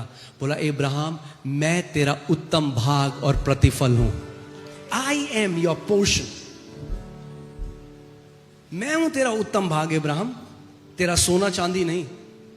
और आज परमेश्वर ये आपको समझाना चाह रहा है, आपका उत्तम भाग, आपकी गाड़ी, आपका घर, आपका बैंक बैलेंस, आपके पास कितना पैसा है, आपका कितना रुतबा है, वो नहीं है। आपकी मिरास, आपका सबसे बड़ा जो क्या है, जायदाद है, वो परमेश्वर स्वयं है। हालेलुया। ये हमारा परमेश्वर ही कर सकता है। जब उसने जायदाद लिखी, उसने कहा जो मेरा है वो इनका है और मैं भी इनका हूं, मैं अपने आप को भी इनको दे रहा हूं। आप जानते हैं, जब बाइबल में पुराने नियम में जो 12 गोत्र थे, परमेश्वर ने हर एक गोत्र को कुछ ना कुछ दिया। तुम्हें इतनी जमीन मिलेगी, ये मिलेगा, तुम्हें ये मिलेगा। मगर जो लेवाई थे, जो याजक थे, परमेश्वर ने कहा तुम्हें कोई जमीन नहीं मिलेगी, तुम्हें कोई प्रॉपर्टी नहीं मिलेगी, तुम्हें कुछ नहीं मिलेगा। हां, मगर तुम्हारा उत्तम भाग मैं हूं। बाकी 11 गोत्र को जमीनें, जायदादें, अब आपको चुनना है आप कौन से गोत्र में होना चाहते हो। मगर परमेश्वर का तुम्हारे लिए मैं तुम्हारा उत्तम भाग हूं। मुझे बताओ सबसे ब्लेस्ड कौन सा गोत्र रहा होगा फिर? जो परमेश्वर जिसका उत्तम भाग। इब्राहिम को परमेश्वर ने वही कहा। सो सबसे पहले आपको इस बात को समझना है कि हमारी मिरास जो है वो परमेश्वर स्वयं है। First, we are heirs of God, heirs of God. आप जानते हैं उड़ाऊ पुत्र की कहानी में, जब उड़ाऊ पुत्र वापस आया और उसने कहा मैं इस लायक नहीं रहा कि तेरा पुत्र कहलाऊं, मुझे नौकर की तरह रख दे, पिता ने कहा बेस्ट रोब लेके आओ। पिता के पास एक ही चीज है आपको देने के लिए, हिज बेस्ट, हिज बेस्ट। परमेश्वर कभी ऐसा नहीं करता, एक काम करता हूं पहले इसको घटिया सस्ता गफार मार्केट का देता हूं, फिर हल्के हल्के जैसे जैसे ये बढ़ता जाएगा अच्छा करता जाएगा। No no no no, the moment you are born in his house, the best, his best belongs to you. जिस दिन आप घर में पैदा हुए, जो बेस्ट है पिता ने आपको दे दिया। ओके, सो परमेश्वर आपका उत्तम भाग है। आप दूसरी चीज आपको समझनी, हम परमेश्वर के वारिस हैं। आप जानते हैं जब बड़ा बेटा वापस आया और उसने देखा अरे तो पार्टी चल रही है छोटे के लिए, अब बड़ा बेटा क्या है, क्या हो गया, क्या हो गया, ऑफेंड हो गया, क्योंकि बच्चा था आत्मा में और मेहनत कर रहा था। कह रहा मैंने जिंदगी भर तेरी वफादारी करी, तूने मुझे तो कभी एक बकरा भी नहीं दिया। परमेश्वर ने क्या कहा, मेरे बेटे जो मेरा था वो तेरा ही तो था। इसका मतलब तुझे इस्तेमाल करना नहीं आया जो तेरा था। You didn't know how to use what belongs to you. जो मेरा था वो किसका था, तेरा ही तो था। आज कई मसीह लोग क्या करते हैं, किसी और को ब्लेस होते हुए देख लेना तो दांत पीसने लग जाते हैं। एक व्यक्ति मेरे पास आया, बुराई कर रहा था किसी प्रचारक, एक परमेश्वर के दास है, उन्होंने प्राइवेट जेट ले लिया। कहता ये क्या फालतू खर्चा कर दिया, ये कर दिया। मैंने क्यों, पिता गरीब हो गया क्या? हाँ, क्या ये सारी चीजें शैतान के बच्चों के लिए? वो कहता है सोना मेरा है, चांदी मेरा है। अरे बेस्ट परमेश्वर के बच्चों का है। ये नौकर की मानसिकता से बाहर आना है। उनको लगता है परमेश्वर के पास 10 रुपए थे, 9 रुपए ये ले गया, अब 1 रुपए में हम 6 लोगों को रहना है। अरे अगर उसकी मिरास के करोड़ों टुकड़े करे जाएं तो हर एक टुकड़ा कभी समाप्त नहीं हो सकता। आपको ये समझना पड़ेगा, वरना बड़े बेटे की तरह जलन खाओगे जब छोटे बेटे को परमेश्वर ने ब्लेस किया था। आमीन। सयाना बेटा कौन है, जो सेलिब्रेट करेगा जब परमेश्वर उसके भाई और बहनों को उठाएगा। आप सेलिब्रेट करोगे उसको, क्योंकि प्रभु आमीन जो तूने मेरे भाई के लिए, तो प्रभु कहेगा ये मेरा सयाना बेटा है, अब तेरी है अगली बारी। आमीन। आज क्यों है जलन, आप जानते हैं? मैं एक बात कहता हूं, एक दिन मैं इसके बारे में सोच रहा था। आज परमेश्वर के घर में भी बहुत दुख की बात है, इतनी जलन क्यों है? क्योंकि हम एक चीज नहीं जानते। मैं एक दिन इस पर मनन कर रहा था और प्रभु ने मुझे एक बात बताई, अगर परमेश्वर के बेटे और बेटियां एक प्रकाशन सीख जाएं जो यूहन्ना बपतिस्मा देने वाले ने कहा, सारी जलन खत्म हो जाएगी। उसने पता है कहा कि मनुष्य को तब तक कुछ नहीं मिल सकता जब तक स्वर्ग से उसे ना दिया जाए। तो जब आप अपने भाई बहनों को देखो जो बढ़ रहे हैं, तो आप सेलिब्रेट करोगे कि स्वर्ग ने, मेरे पिता ने मेरे भाई को उठाया है।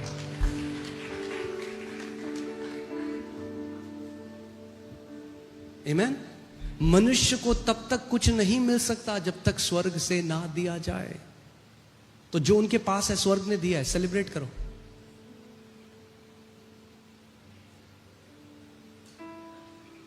आमीन।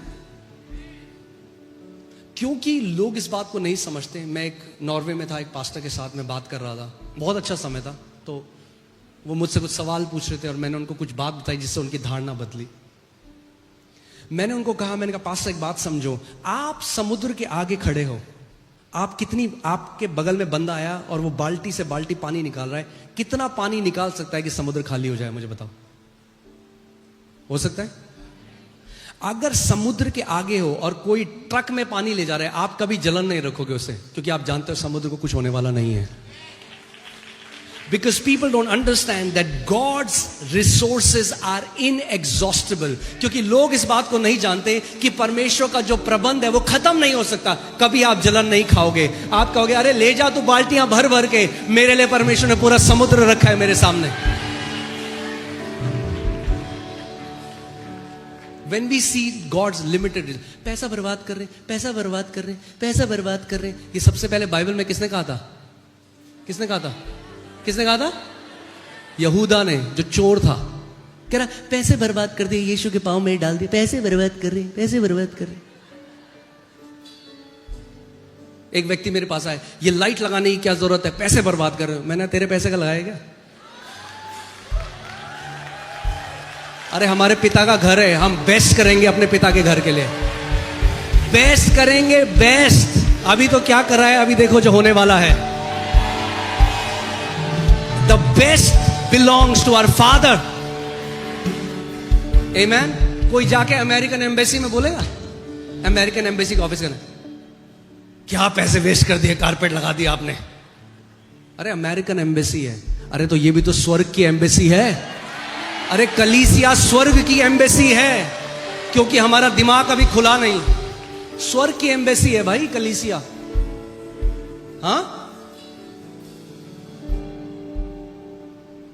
चलो यहां नहीं जाते,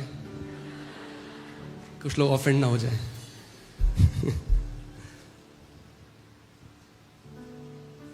आमीन। ईर्ष्या करना, ऑफेंडेड हो जाना, ये हमें बच्चा रखता है आत्मा में। अपने कमरे में जाओ, ब्लेस करो उस भाई को। आप सोचो एक कंपनी में जॉब कर रहे हो, आपका दोस्त है, उसको प्रमोशन मिल गया, अब वो फोन ही नहीं उठा रही उसका, बुरा मानिए। और वो मसीह नहीं है, ये मसीह है।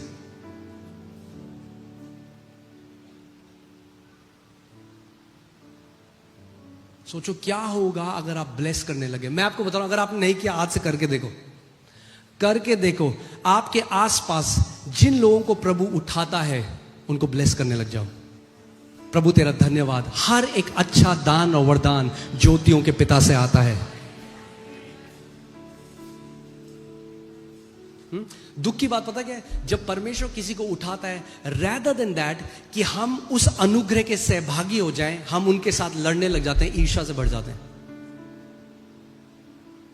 और जिस अनुग्रह को we can partake that grace, हम उस ग्रेस को पार्टेक कर सकते हैं, मगर हम उसी अनुग्रह से लड़ाई करने लग जाते हैं।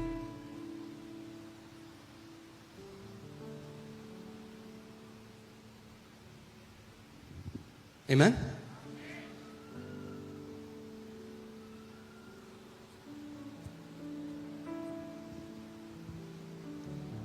मैं नॉर्वे में प्रचार कर रहा था, तो वहां पे ना जो प्रचारक ऐसे होते हैं जिनको प्रभु ने ब्लेस किया, या जो एक प्राइवेट जेट में आते हैं, वो बिल्कुल अच्छा नहीं मानते उनको। तो हमारी कलीसिया में एक परमेश्वर के दास आए थे और उन्होंने बताया कि परमेश्वर उनका कैसे इस्तेमाल किया और कैसे वो ट्रैवल करते हैं पूरी दुनिया में और वचन का प्रचार करते हैं। और वो बता रहे थे कि एक दिन वो अपनी कलीसिया में थे और एक परमेश्वर के दास आए और उन्होंने बोला कि परमेश्वर तुझे एक जेट देना चाह रहा है, और वो इक्लीसियास्टिस 10वें अध्याय में है तेरा जेट। तो कह रहे मैंने पढ़ा, कह रहे एक बारी पढ़ा, 2 बारी पढ़ा, 5 बारी पढ़ा, 10, कह रहे मुझे तो जेट मिला नहीं इसमें। तो कह रहे फिर मैंने पवित्र आत्मा का, पवित्र आत्मा मेरी आंख खोल, अगर तूने ये वचन दिया है तो तू उसमें बताएगा। और जब उन्होंने पढ़ा, उसमें एक आयत थी, the bird of the air will carry your voice. और फिर परमेश्वर ने उनको वो दिया जो उसने प्रॉमिस करी।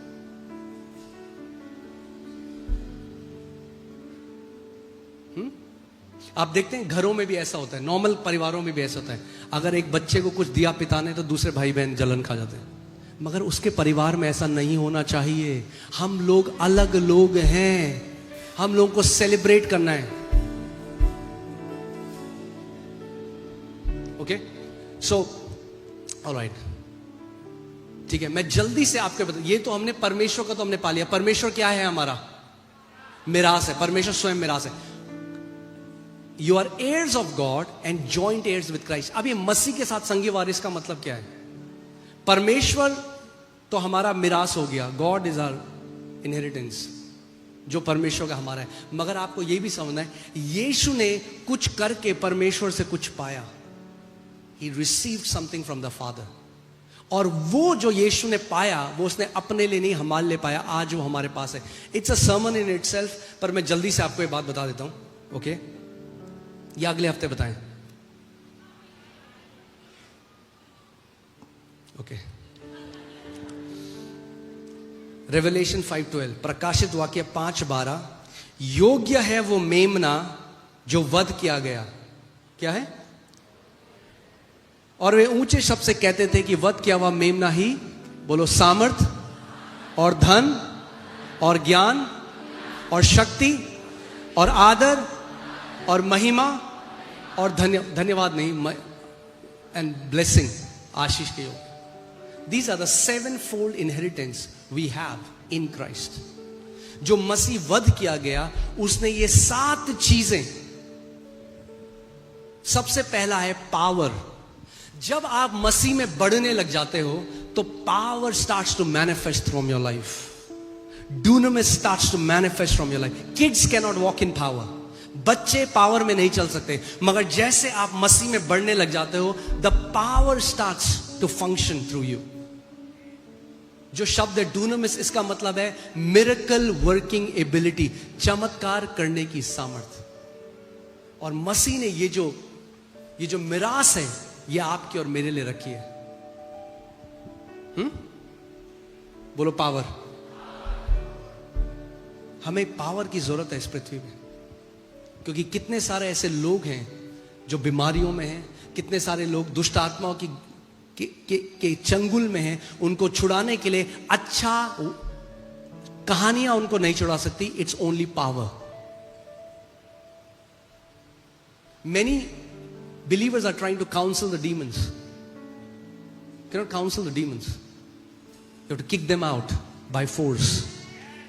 कई लोग काउंसलिंग देने लग जाते हैं, कह रहे मैं आई एम सो डिप्रेस। अरे ऐसे थोड़ा ना होता है, डिप्रेस मत रहो। वो कहता यही तो मैं सोच कर रहा हूं 15 साल से, मत नहीं रहना चाहता। You have to take, if there is a spirit involved, take authority over that spirit. You cannot counsel a demon. And you cannot cast out flesh. Okay? You cannot cast out flesh. So, यीशु मसीह एक, अच्छा मैं आपको एक बात बताता हूं। I think इसके बाद हम अगले हफ्ते ही चाहेंगे इसमें, पर मैं केवल ये पॉइंट टच कर रहा हूं। क्यों भीड़ यीशु के पीछे चलती थी? आज जब आप देखो, कई प्रचारक अटैक करते हैं जब कलीसियाएं पावर में चलती हैं। तो कलीसिया, बाकी कलीसिया क्या बोलने जाती है? अरे भीड़ तो चिन्ह चमत्कारों के पीछे जाती है। अरे भीड़ चिन्ह चमत्कारों के पीछे नहीं जाती, भीड़ वहां जाती है जहां परमेश्वर का काम होता है।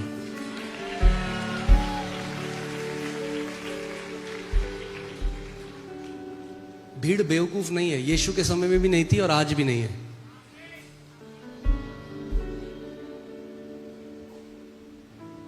And they think people are unintelligent.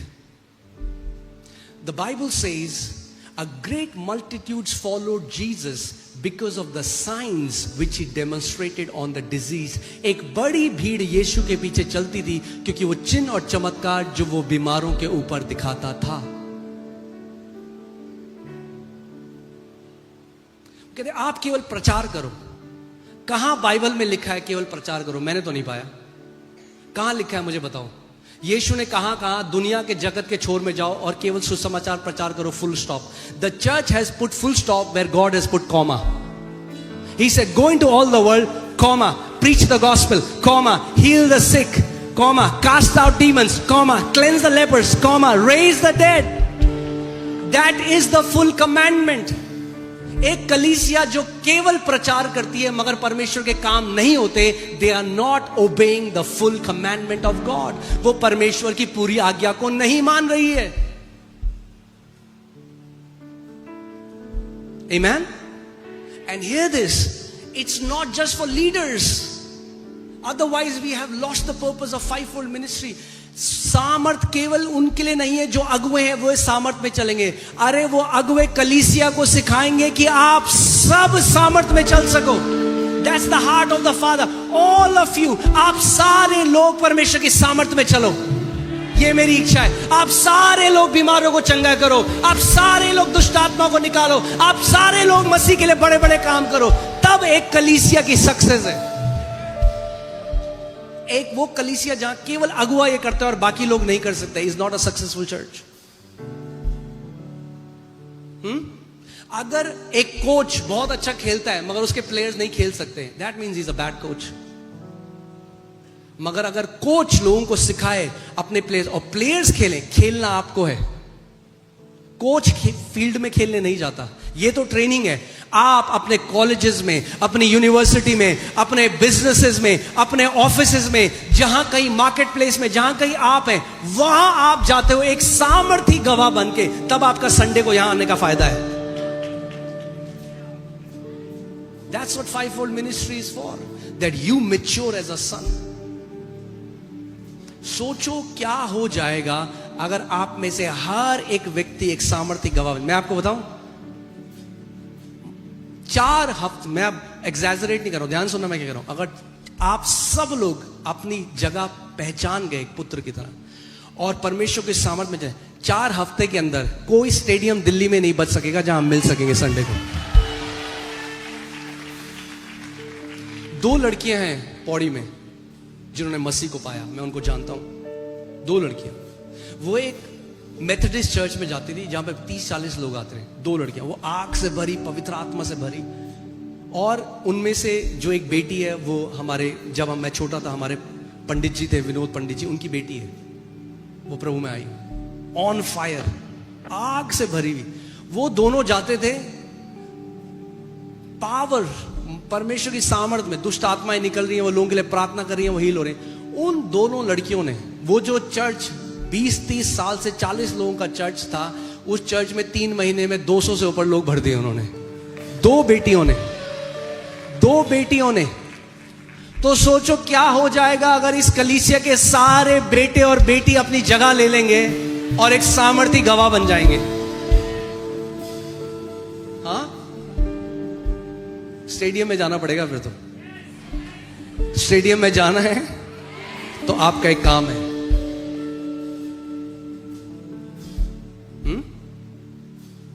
Amen?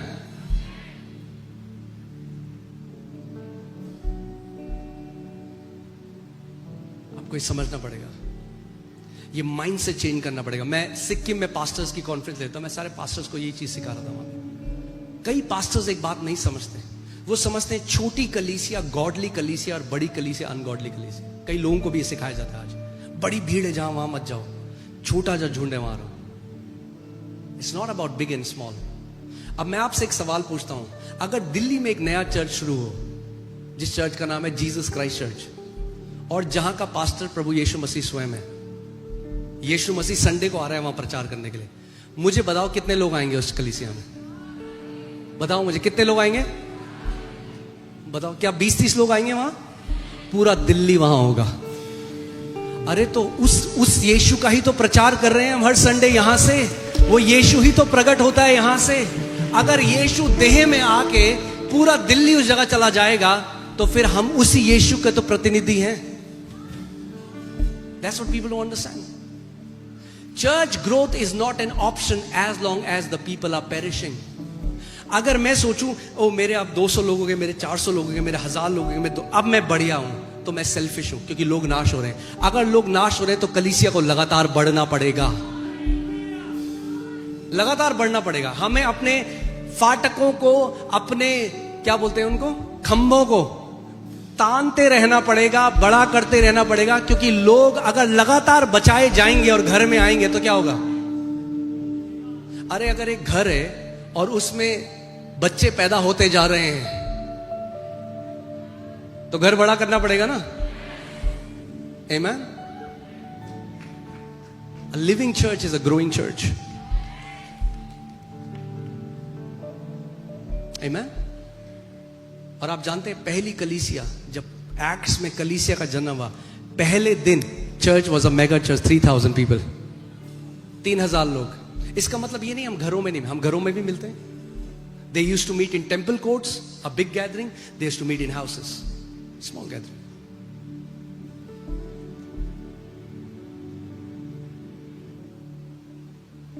मगर तैयार हो जाओ, सारे स्टेडियम जो बने हैं ना वो कलीसियाएं भरने वाली हैं। Amen? The biggest stadiums in this nation shall be filled by the churches of Lord Jesus Christ of Nazareth. Amen? वो हो रहा है और वो होगा और वो बढ़ता जाएगा। परमेश्वर कहता है अंत के दिनों में धाराओं की तरह सारी जातियां मेरे घर में आएंगी। सारी जातियां, Bengali, Nepali, Gujarati, Marathi, Chinese, Japanese, American, African, Egyptian, जितनी जातियां हैं धाराओं की तरह बहकर परमेश्वर के भवन में आएंगी। वो कहता है परमेश्वर का जो पहाड़ है जायन, द चर्च, परमेश्वर का जो पहाड़ है जायन जिसको कहा गया परमेश्वर की पहाड़ी, वो कलीसिया के लिए कहा गया। वो कहता है परमेश्वर का जो पहाड़ है वो बाकी सारी पहाड़ियों से ऊंचा किया जाएगा। द चर्च एंड के समय में आप देखोगे क्या होगा। The church is gonna shine, glorious church. Yeshu Masih एक हारी हुई कलीसिया को लेने नहीं आ रहा है, एक डरपोक हारी हुई जो दुम दबा के बिल में बैठी है उस कलीसिया को यीशु मसीह एक जयवंत, बेदाग, बेझुर्री, महिमा से भरी हुई, जय में चलती हुई, आगे बढ़ती हुई कलीसिया को वापस लेने आ रहा है।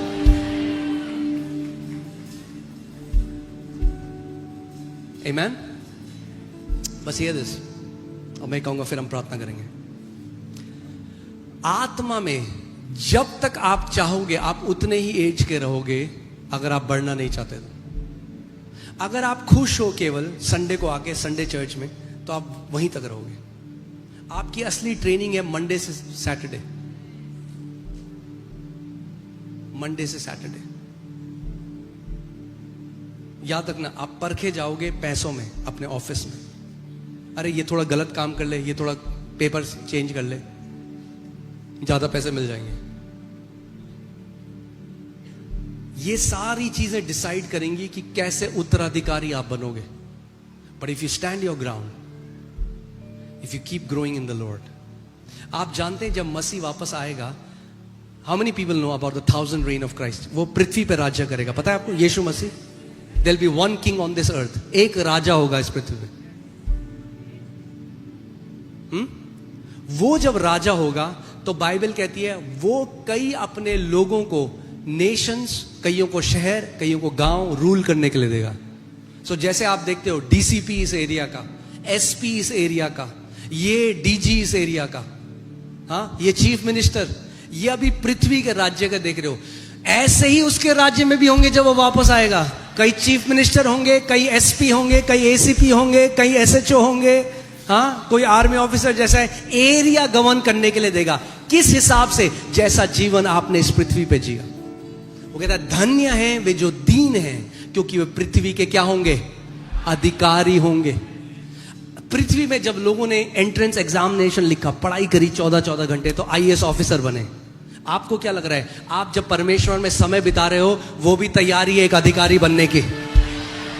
लोग इस बात को नहीं समझते, वो सोचते केवल स्वर्ग जाना है। अरे स्वर्ग जाना नहीं, जो आप अभी जी रहे हो जैसे, जब वो वापस आएगा अधिकारी बनाएगा आपको अपने राज्य में। Amen. That will be heavenly IAS officers. No, HAS officers. Heavenly Administrative Services. आपको बढ़ना है कि आप अपने पिता के साथ रूल कर सको, जय में चल सको, उसके साथ प्रभुता में चल सको। इसलिए आपको बुलाया गया है, केवल स्वर्ग जाने के लिए नहीं। तो बढ़ता कैसे है? आप कितने लोगों के बच्चे यहाँ स्कूल जाते हैं? कई लोग ऐसे कर रहे हैं। अगर स्कूल जाते हैं मुझे अपना हाथ दिखा। कितने लोगों के बच्चे पहले दिन रोए जब आपने स्कूल भेजा? कितने लोगों ने स्कूल छोड़ दिया क्योंकि आपके बच्चे रो रहे थे? नहीं छोड़ा ना। डिसिप्लिन बाइबल कहती है उस समय में पेनफुल लगता है, प्रशिक्षण उस समय में पेनफुल लगता है। अगर बढ़ना है तो ट्रेनिंग में एनरोल करना पड़ेगा, अपने आप को ट्रेनिंग में भर्ती लेनी पड़ेगी। और जो ट्रेनिंग है उस समय दर्द महसूस करती है, मगर बाद में महिमा देती है आपके जीवन में।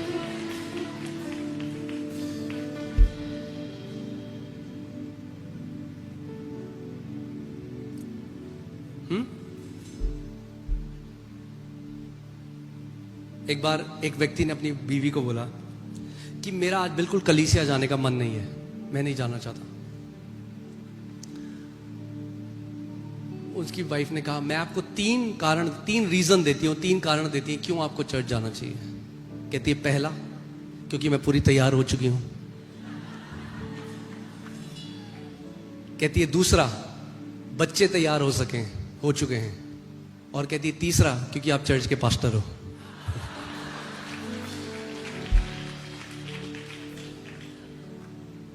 आपको क्या लगता है जो लोग ऊपर जाते हैं वो लोग हैं जिनका मन करता है वो करने का? डिसिप्लिन ट्रेनिंग का आपके मन या आपके मन से उसका मतलब नहीं है। एक कमिटमेंट है। आपने कहा मैंने इस ट्रेनिंग में भर्ती ली है, मैं इस ट्रेनिंग में बढ़ता जाऊंगा। मेरा उद्देश्य यीशु मसीह की समानता में, उसके स्वरूप में, उसके डील डॉल में, उसके ज्ञान में, उस अनुग्रह में बढ़ना है। चाइल्ड से सन बनना है, बालक से पुत्र बनना है, क्योंकि पुत्र अधिकार में चलता है, बच्चे अधिकार में नहीं चल सकते। बच्चे उत्तराधिकारी हैं। As long as heir is a child, he is no longer different from a servant. जब तक जो मिरास पाए हुए हैं, उत्तराधिकारी हैं, जब तक वो बालक रहेंगे, उनमें और नौकरों में कोई फर्क नहीं। जबकि यद्यपि दे आर द मास्टर, सब चीज के स्वामी हैं, सब चीज के स्वामी हैं। मैं यूएस गया था जब, तो मैं एक फैमिली से मिला और वहां पे जो एक लेडी है वो उन परिवारों को देखती है जो अपना देखभाल नहीं कर सकते। सो गवर्नमेंट उनको दवाई देती है, गवर्नमेंट उनको मेडिकल फैसिलिटी देती है, उनकी कंपनी है उनकी। वो मुझे एक ऐसे लड़के के बारे में बताती है, बहुत अमीर घर का लड़का है, उसके माँ बाप ने उसको कुछ करने नहीं दिया आज तक। और ये कई बारी इंडियन फैमिलीज में भी दिक्कत है। सारे डिसीजन हम अपने बच्चों के लेना चाहते हैं, सही नहीं है। परमेश्वर ऐसा नहीं करता। तो उन्होंने क्या किया, अपने बच्चे को उन्होंने कभी बढ़ने नहीं, उसको कुछ सब कुछ उन्होंने ऐसे गोदी में पाला हो जैसे अपने बच्चे को, क्योंकि वो बुढ़ापे की संतान थी उनकी। और उन दोनों की मृत्यु हो गई। और वो कह रहे वो बच्चा अब एक अपाहिज की तरह है, क्योंकि वो कुछ नहीं कर सकता। वो केवल घर में बैठ के टीवी देखता था, चिप्स खाता था, और आज वो कुछ नहीं कर सकता, उसको कुछ नहीं आता। सो यद्यपि वो पूरा सही है, गवर्नमेंट को उसको डिसेबिलिटी में डालना पड़ा, डिसेबिलिटी बेनिफिट्स में डालना पड़ा। अब पूरे जीवन गार्जियंस आके उसको करेंगे। आपको ऐसा नहीं रहना है। कई लोग हैं जिनका पूरा कुछ भी हो जाए, पास्टर पास्टर पास्टर। अरे आपका विश्वास पास्टर पे नहीं है। काम है आपको सिखाने का। आपको खुद बढ़ना पड़ेगा, आपको खुद उस जय में चलना पड़ेगा। हाँ, मुझे फोन आते थे, पहले फोन आया, पास्टर जी यहाँ पे एक दुष्ट आत्मा चिल्ला रही है, प्रार्थना करो। मैं नहीं करूंगा। क्या आप नहीं करोगे? मैंने बिल्कुल भी नहीं करूंगा। मैंने तुम परमेश्वर के बेटे हो? हाँ जी है। पवित्र आत्मा है अंदर? हाँ है। तो मैंने प्रार्थना करूंगा। फिर कॉल करते 10 मिनट, अरे हमने प्रार्थना करी, वो चली गई। मैंने यही तो सिखाना चाह रहा था तुम्हें। तभी तो कई पास्टर जल्दी मर गए समय से पहले, क्योंकि कलीसिया ने सोने नहीं दिया उन्हें रातों को। आई am telling you the truth, this is the truth. ये सत्य है। 2 बजे कॉल आ गया। आपको तो लग रहा है मैंने ही कॉल किया, आपको नहीं पता 10 और लोगों ने कॉल कर दिया पूरी रात उसको। कई बारी कॉल आ गया, मुझे आप जानते हैं मैंने अपना नंबर क्यों चेंज किया? I am telling you the truth. Phone आ रहा है मुझे 2:30 बजे, प्रार्थना करो। मैंने क्या हो गया? मेरी गर्लफ्रेंड मुझे छोड़ के चले। मन करा वहीं से हाथ डाल के एक चमाट मारो उस कान में।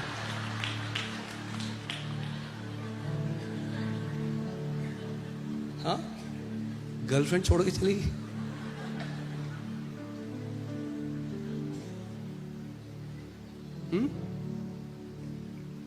और लोग क्या चाहते हैं? हर चाहते हैं कि हमारा पास्टर हमारे घर पे आए, और फिर पास्टर घर पे आता है, फिर वो वचन पे समय नहीं बिता पाता है। जो मेन सेवकाई है एक कलीसिया के अगुवे की, वो वचन और प्रार्थना की सेवकाई है।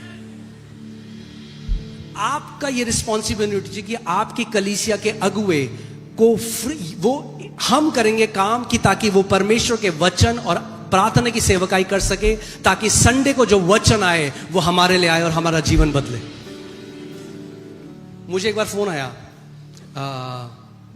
मोनू जानती है इस बात को, प्रार्थना करो स्वीटी मरने वाली है स्वीटी। मैं घुटनों में आ गया, रो रो के प्रार्थना कर रहा हूं, प्रभु स्वीटी को बचा ले। बाद में कॉल किया, सिस्टर क्या हो गया? Oh thank you so much, sweetie ठीक हो गई। मैंने कहा प्रेज गॉड सिस्टर। बाद में पता चला स्वीटी कुत्ता है। बात ये, I am not saying that dogs are not important, हाँ, मगर नींद, पहले ही नींद नहीं थी, उसके बाद नींद तोड़ दी। ये वो फोन आते थे, हाँ हेलो दिल्ली से बोल रहे हैं? हाँ जी दिल्ली से बोले, जरा प्रार्थना करो हमारी भैंस दूध नहीं दे रही है। मैंने नंबर चेंज करो सबसे पहले।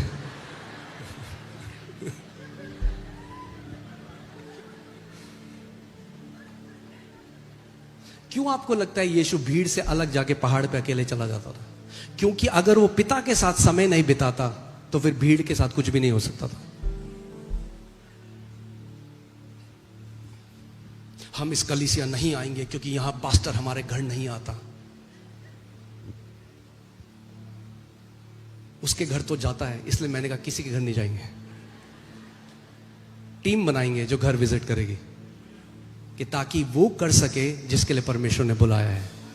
और एज अ कलीसिया आपको ये बात को समझना पड़ेगा। एक कोच का मेन काम आपको ट्रेनिंग देने का है, आपके साथ समोसा खाना नहीं है। अगर सचिन तेंदुलकर कोच अगर आप सचिन के साथ बैठ जाओ और उसके साथ कॉफी पियो और समोसे खाओ, क्या आप बैट्समैन बनोगे?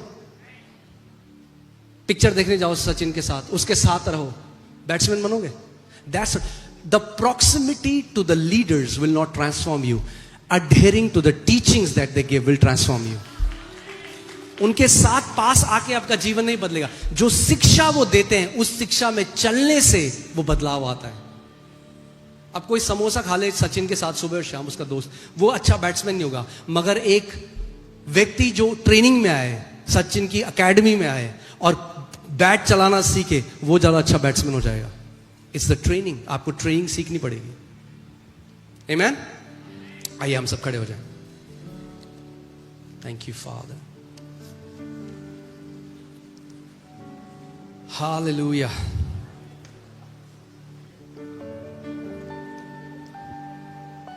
सो आपको एक निर्णय, आज एक निर्णय लो, मैं एक बच्चा बन के स्वर्ग नहीं जाऊंगा।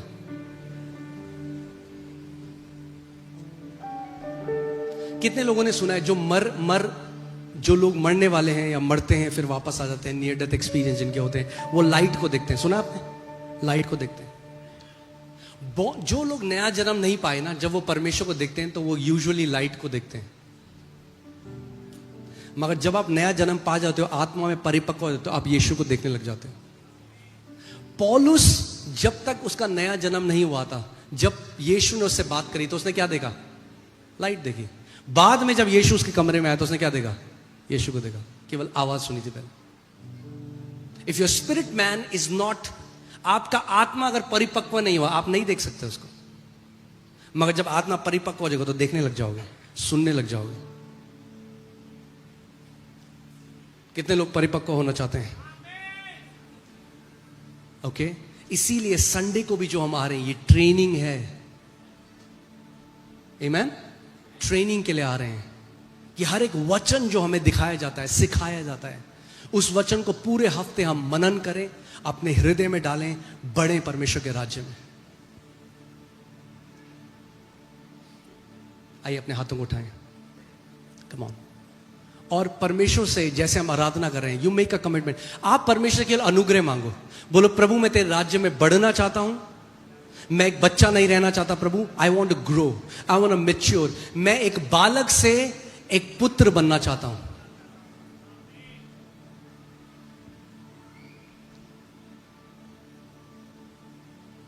मैं एक बालक से क्या बनना चाहता हूं? एक पुत्र बनना चाहता हूं।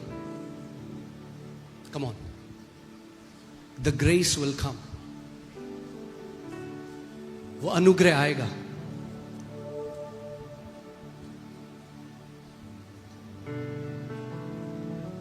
Come on, can we just worship for some time?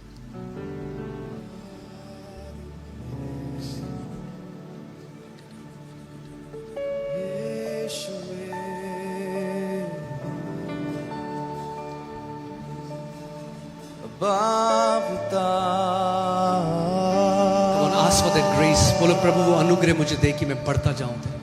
तू मेरा पिता, मैं तेरा बेटा, ये रिश्ता काफी है मुझे। तू मेरा पिता, मैं तेरा बेटा, ये रिश्ता